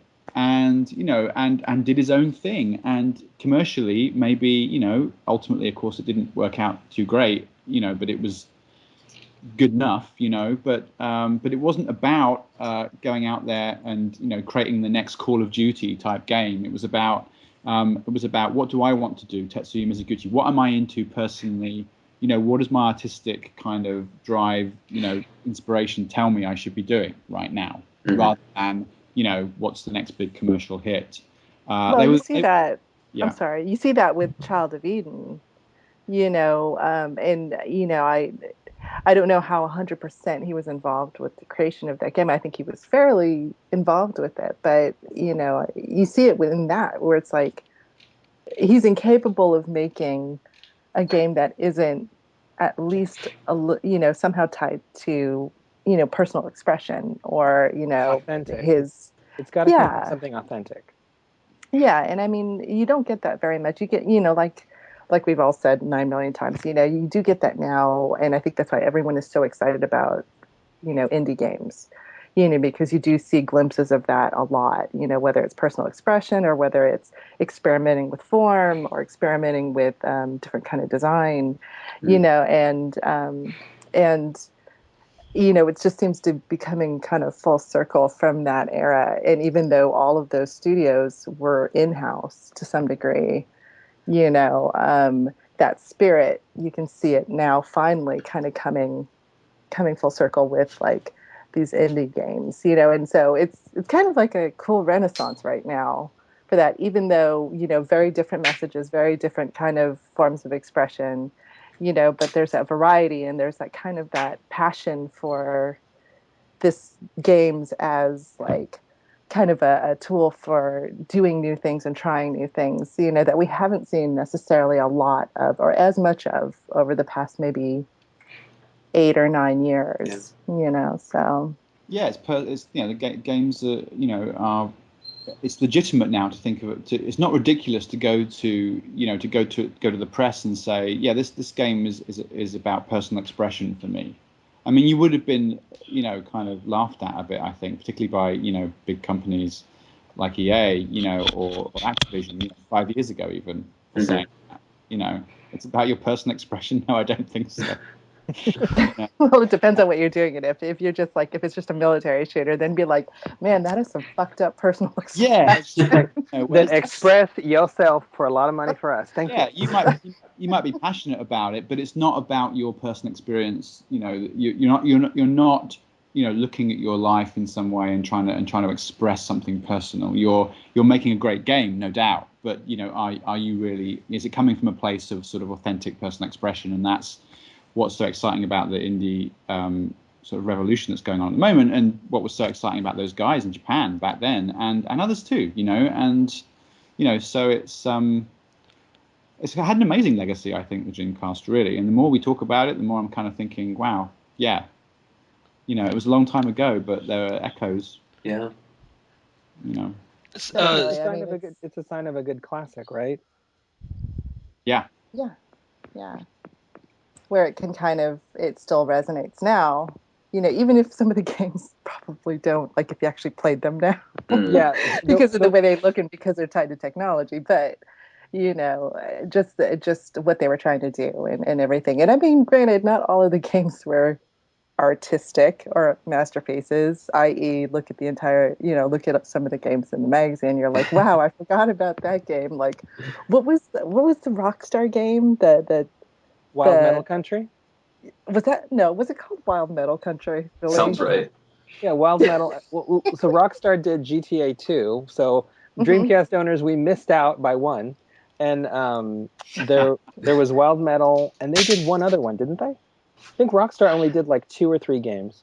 Yeah, but I just remember, I think it was Wild Metal. That was the one. But you see that and you're like, well, okay, maybe that's not like from this golden era of gaming. But I mean, it's just, I think about like Jet Set Radio or Jet Grind Radio, whatever you want to call it. But and you listen to, like, I remember when it came out again on like XBLA and PSN and everything just recently. Like you watch that behind the scenes footage and you just get so nostalgic. Because I mean, here's these guys talking about like what their directive was from Sega management was like, we just want to try something new. What do you have? And they're like, well, we started thinking about street culture at the time and how it mixed with music and how there were all these garage type bands on the street. And you're just like, who does that? I mean, who does that anymore? That's crazy. I mean, how many game developers that do like, especially of the past, like maybe over the past like 5 years, outside of like the major ones, like the big studio ones, where they're like, yeah, I went out on the street. It really has to do about street culture that doesn't turn into a hoverboarding game. Or don't forget Urban Fighter, street culture. Yeah. Oh God, yeah. And I think that was a sad time. Was that? And you just reminded me of like Final Fight Streetwise, that whole era of like Japanese developers trying to find themselves within, like trying to kind of start following like Western gaming trends. We won't talk about that. No, I'd like my random sidebar is just, in a lot of ways, the Dreamcast might have been one of the times when the Japanese development community got rattled, and it did lead us into the dark times of Final Fight Streetwise, Crime Life, and something else. Beatdown. Let's not forget Beatdown. Oh, that's right. It was Beatdown, and there were so many other ones. Well, that wasn't just Japanese developers. There it was an international thing. True. But everybody was just like, GTA, that's doing really well. People just must really like going around shooting people. So yeah. Anyways, it got us into that sad time, because there's a lot of people that bag on Japanese development, but at the same time there would be no game industry if it wasn't for Japanese game development right now. Yeah. Because they brought it back with the NES, and Sega took it into like a really great weird space. Like maybe not a commercial space because everybody was broke, but they were like, if you're a writer, you're an artist, there are these things called prompts. So it's like, hey, we're gonna, like, so writing exercises are done with prompts, right? So here's a theme, here's a whatever. So much of Sega's catalog is a prompt of some kind for a lot of these guys that are making games now, where it's like you got inspired by it, or it made you think about something that's completely unrelated.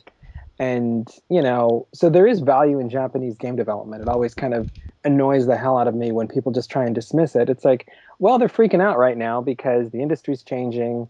And I still argue that they just lost their nerve. And so they're never going to find it by trying to copy what everybody else is doing. It has to be authentic. It has to resonate true to them, because, a Japanese developer trying to do a full-on GTA game when they have no even real cultural experience with that kind of violence and that kind of tone, it's not going to go well. We had that. It didn't work. There was just a lot of swearing, and it was awkward. Well, I mean, Child of Eden, right, was a flop, right? Yeah. And, Such a good game, though. In my opinion, I liked it. But if that me too. if that had come out for $20 as a download right out of the gate, that would have done so much better. And I think that if you look at Japan right now, and I mean, James Milkey, right? I mean, he had Bit Summit last year. He's having another one, I think, this year, which is a summit for independent gaming there.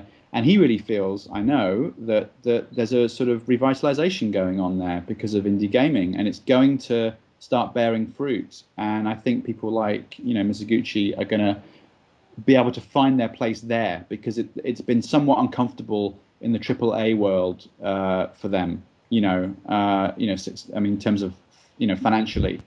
But I think the indie direct download world is so perfectly suited for that way of thinking, and it's kind of time, It answers that question of scale that's been, I think, at the heart of the problems, right? Because, it's like everybody loved Child of Eden. They probably could have made it for a little cheaper and maybe not had it look as amazing as it did, although that would have sucked, I think, because I love that game.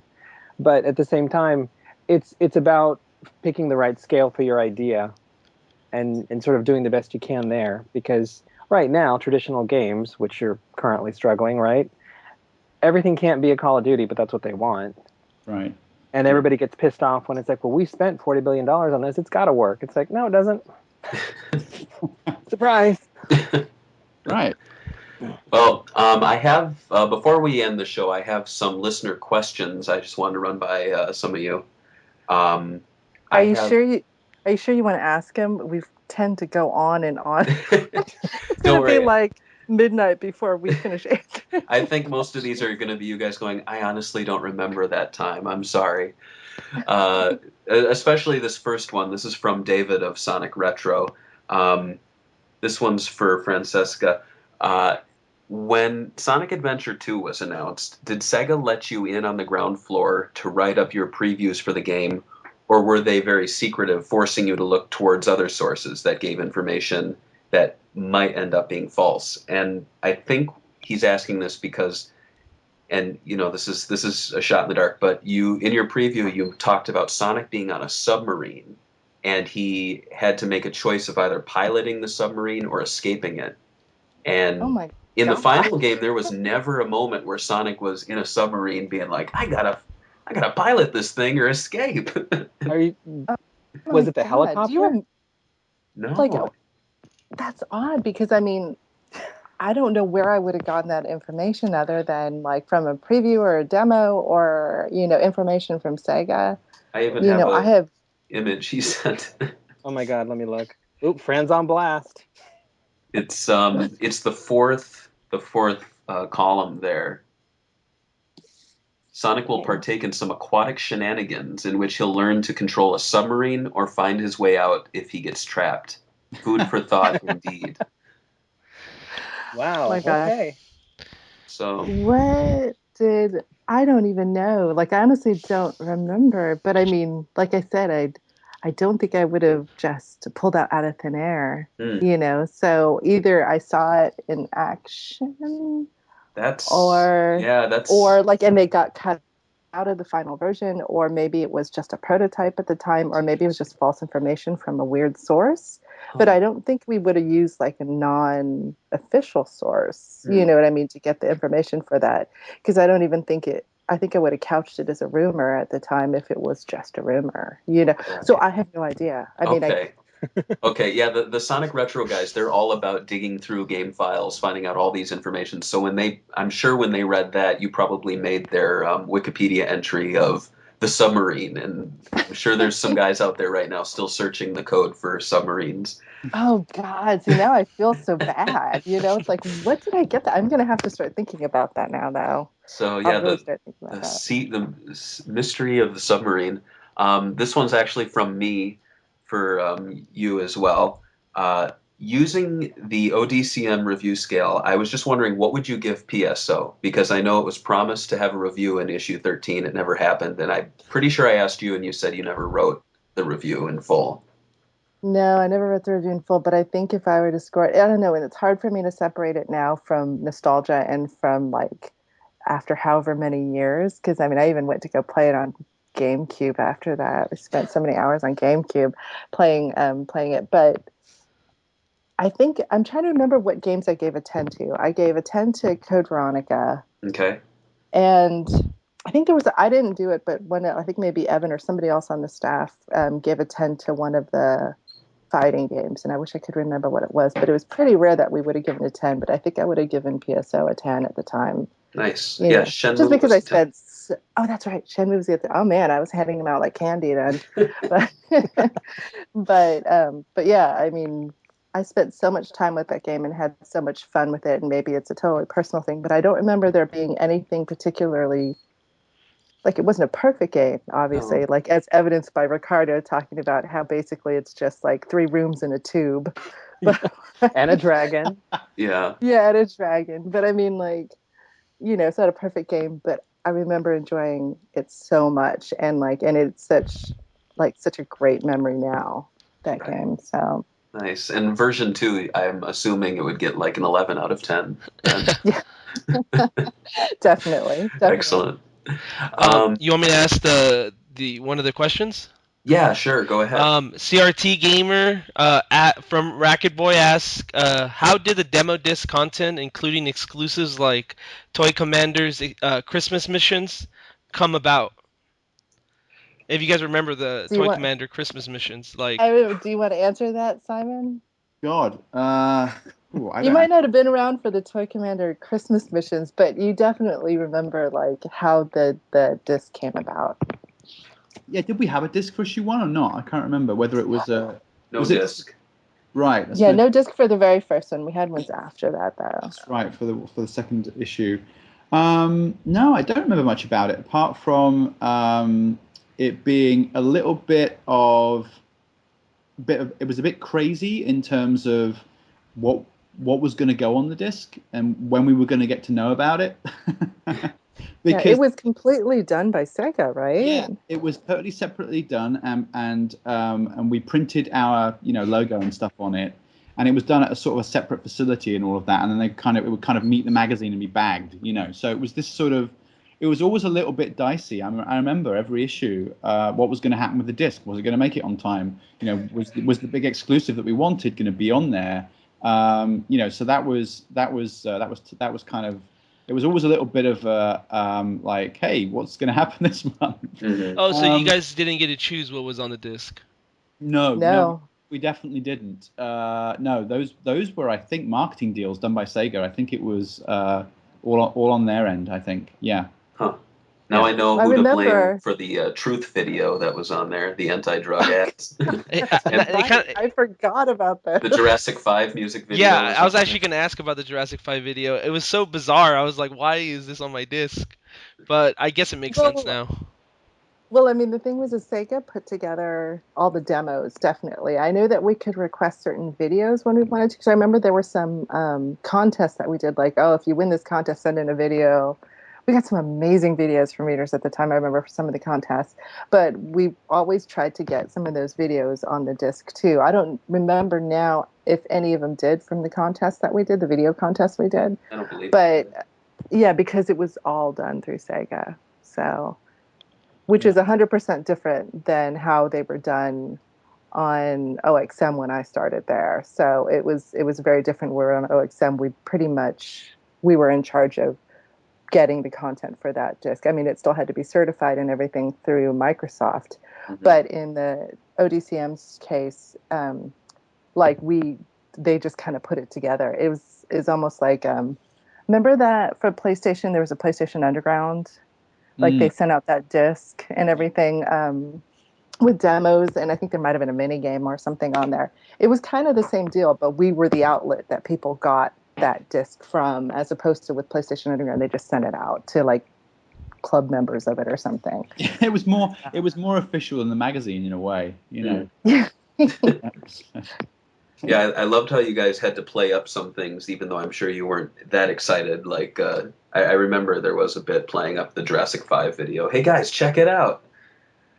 But don't even like the Jurassic. I remember it by name, but I'm like trying to remember why that even ended up on. They had a Jet Set Radio song in the United States version. That's the right. only, but it wasn't the song from the game. But it did get me into the group, and I bought their CD. So yeah, at least it wasn't complete. Like at least it was a pretty decent group, as opposed to like something really terrible. Yeah, but still, yeah. I'm surprised Fred Durst didn't make it on the demo disc. He was in one of your issues a lot. Oh God. Member of SEGAnet. So. Oh Lord. George, do you have another question? I actually had a question about the magazine design, because I remember when I started getting them, I always kind of liked the idea that it was bigger, but it also looked weird when you put them in, in your shelves. So like, was that design like the bigger cover, and like you guys always used like, I don't know how to describe it, but it was like the covers always had like a really like attractive color scheme. Metallic paint too. Yeah, A lot of metallic paint. Yeah, it was like, it felt like a premium magazine. Was that like on purpose? Oh yeah. I mean, I fought tooth and nail for that kind of stuff. As Fran knows, I was very into design at the time, and I had an amazing design team working with me, with Dave and Dan, and we sort of convinced Imagine, to do the most high quality thing possible. I mean, it had an amazing quality of cover. And the bag was great, and we had these fifth colors, we call them, which is the silvers or the bright orange. These are called fifth colors because on a printing press you normally have 4, and you have to pay extra if you want, silver or bright orange, and it. I'm going to interrupt just for a second, Simon, and this is total insider baseball, but going through old issues of Dreamcast Mag, I'm like, was he high? How did he get a fucking fifth color in the run of book pages in this magazine? That must have cost a fortune. I was like, that's crazy, because there's like silver in there, and then I remember there's like a fluoro pink.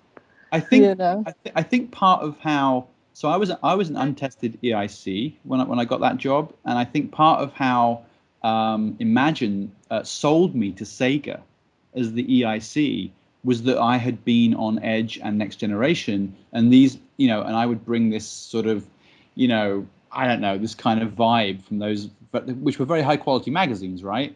And that this was going to be done to that standard. I think that's what Imagine went to Sega with. That's how they got it, that deal. You were going to bring the classy.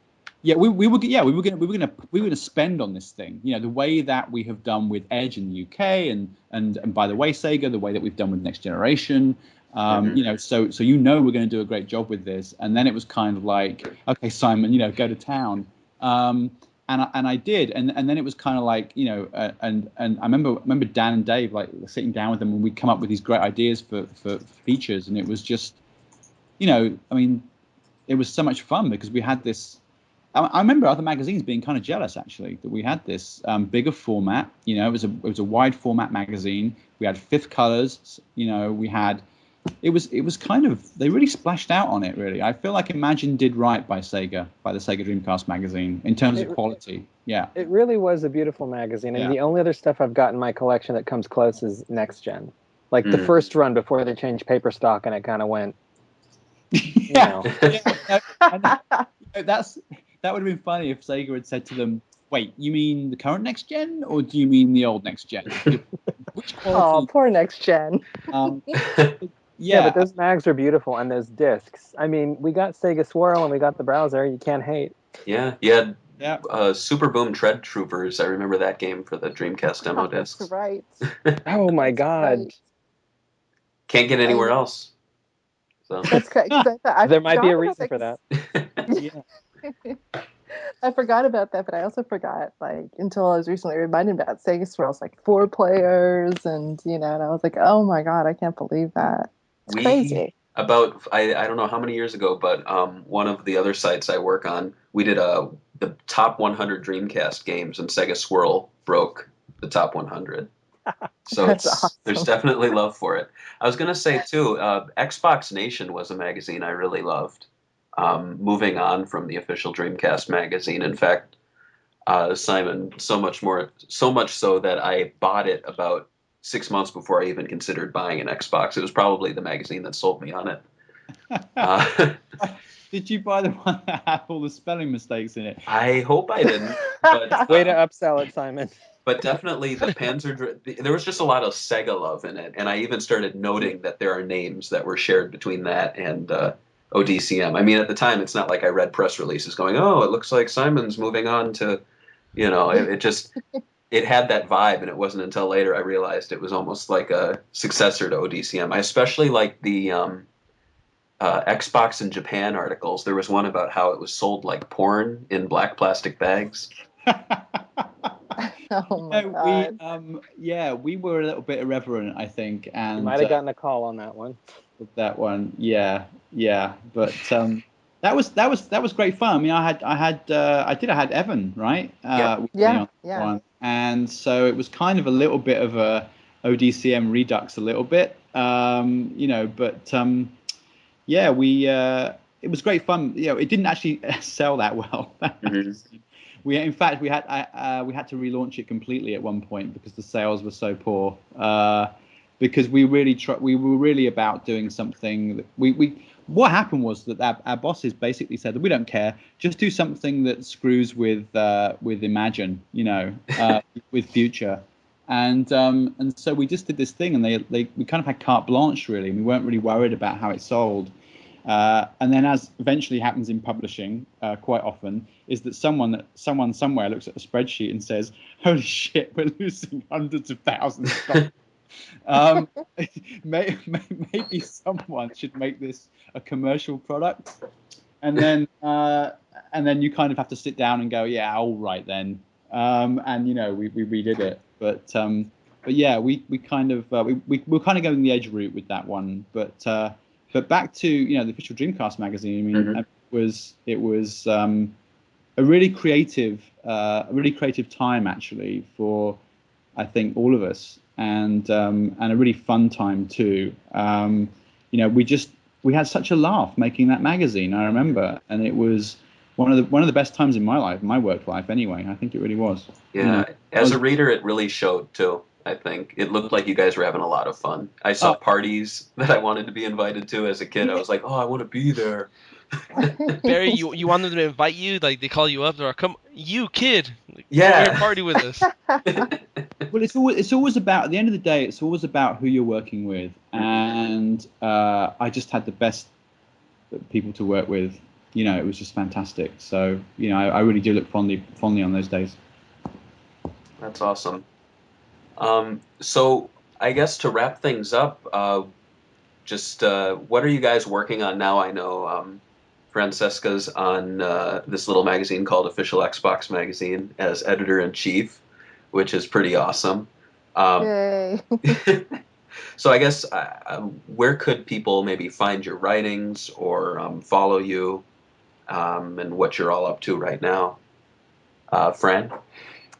I'm on OXM, so you can find me there. You can follow me on Twitter, or if I'm supposed to be a good employee, you could follow OXM on Twitter at OXM, but that's boring because that's just news stories. So, but you can follow me on Twitter at Tomobiki. So, excellent, Simon.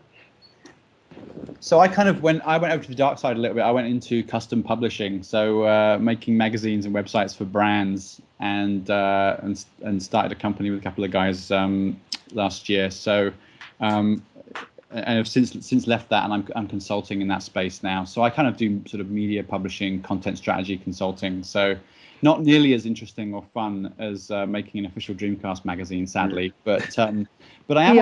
He also paints.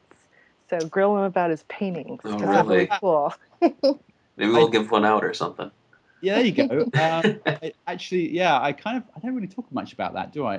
I do actually draw robots and make prints. And there's a website you can find them on called ee2f.com. So letter E twice and then the number 2 and then f.com. If anybody's interested, and I'm on Twitter too, and I tweet about gaming, and I'm still very much a gamer, and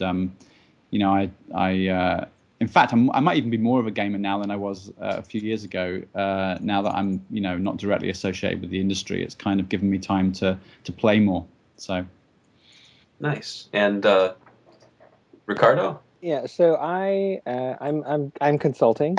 So I do production and a little bit of like marketing and PR consulting too for games, for a bunch of different companies, including, ironically, SEGA still. Nice. So that's a lot of fun.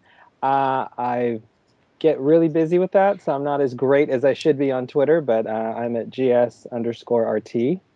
And I have a Tumblr, which hasn't been updated in like 2 years. But that's where writing will be eventually, probably. Awesome. And that's linked on my Twitter too. Okay. Well, George, do you have anything to say? I wanna share a picture that you put on Instagram 14 months ago, and it took me like 30 minutes to find, but it's from the magazine. It's a photo shoot actually with Samba de Amigo that we talked a lot about. There's a photo. You guys remember that? Let me see. Let's see. That's Who's pretty there? good. That's a pretty good Photoshop skills. Oh my gosh. Oh God, that's you, Fran. I know. Nice, right? Like I need that haunting me. But yeah, there's Evan is there in the foreground. And Evan is the one who eventually went over and worked with Simon on XPN over at Ziff.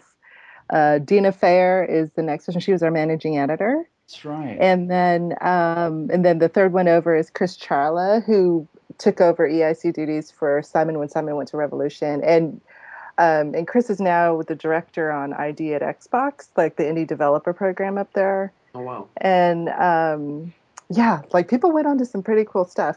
Dave Corden is the one in there. This was actually his apartment, his and his then girlfriend's apartment that this whole thing was shot in.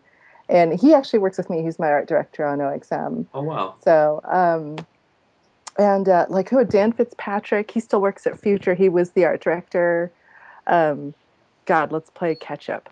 So there's so Dan Fitzpatrick, he still works at Future, but in a kind of a outside of traditional design now. He does mostly like JavaScript and stuff like that. And then I'm trying to think of who else was there. Randy Nelson. I don't know what Randy does now, but I still follow him on Twitter and bump into him every now and again.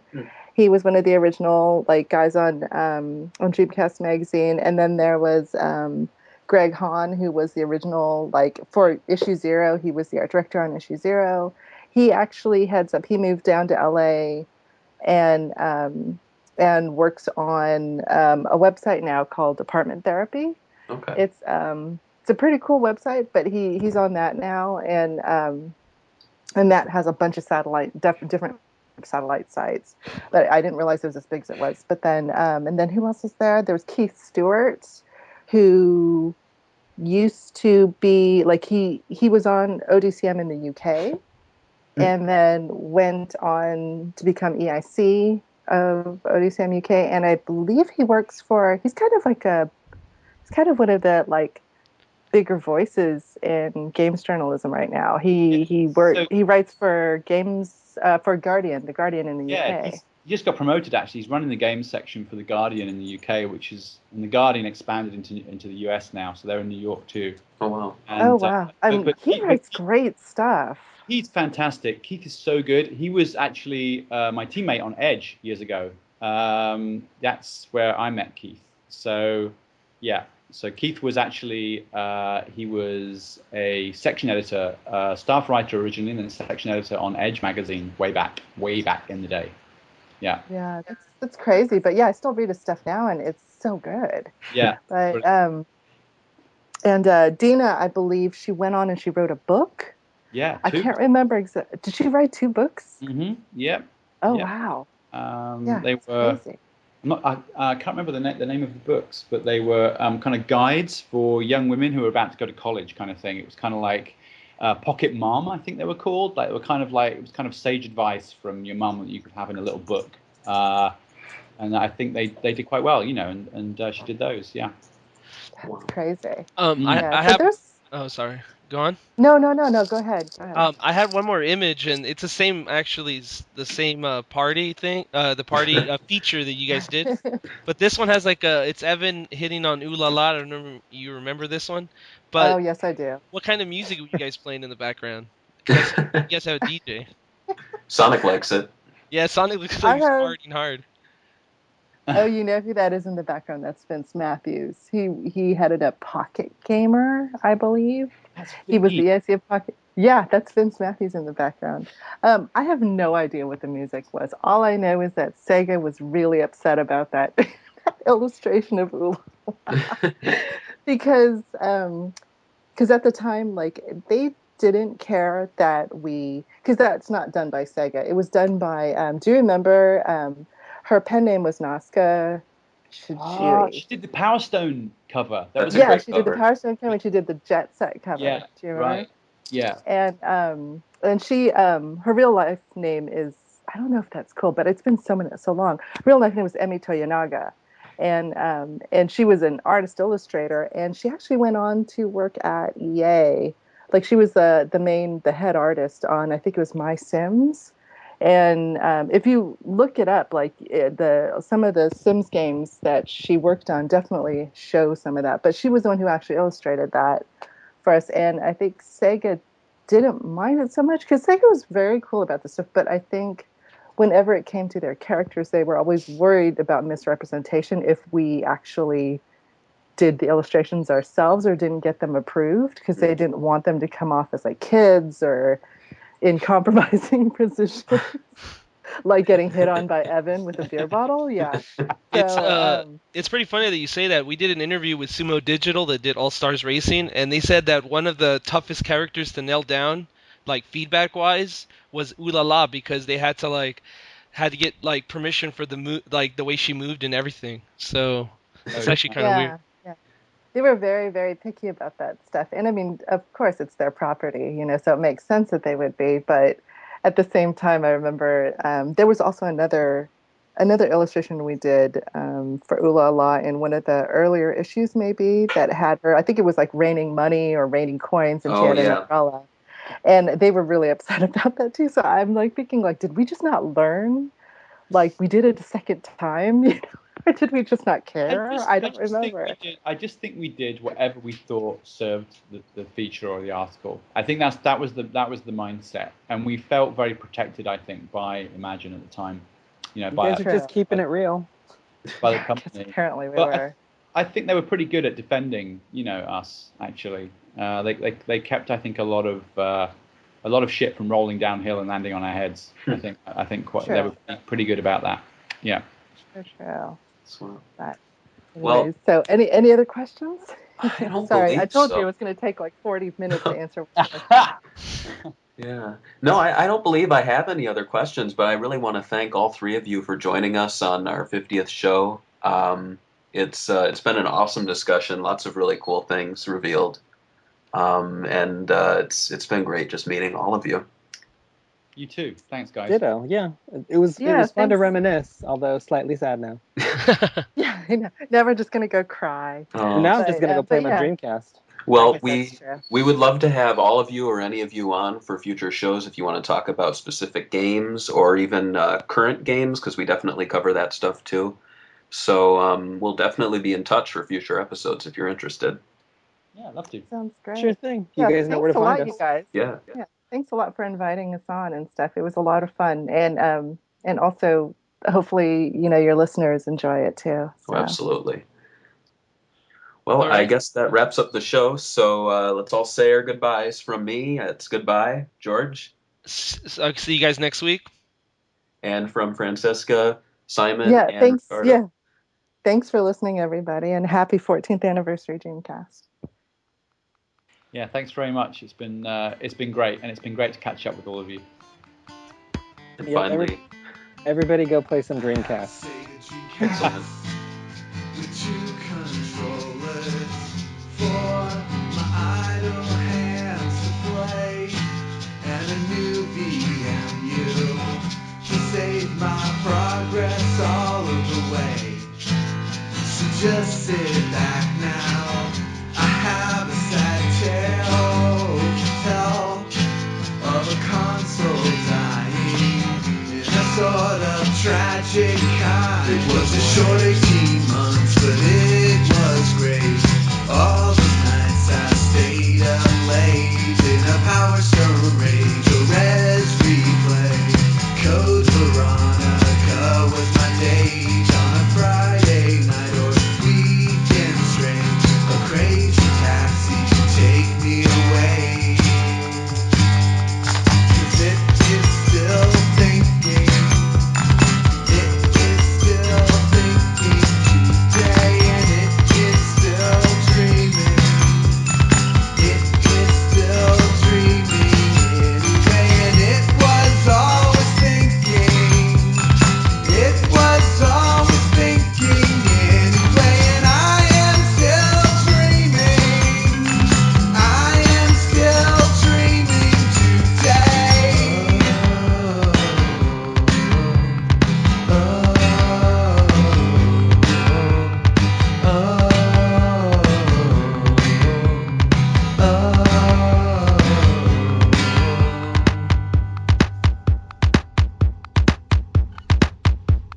Space Channel 5.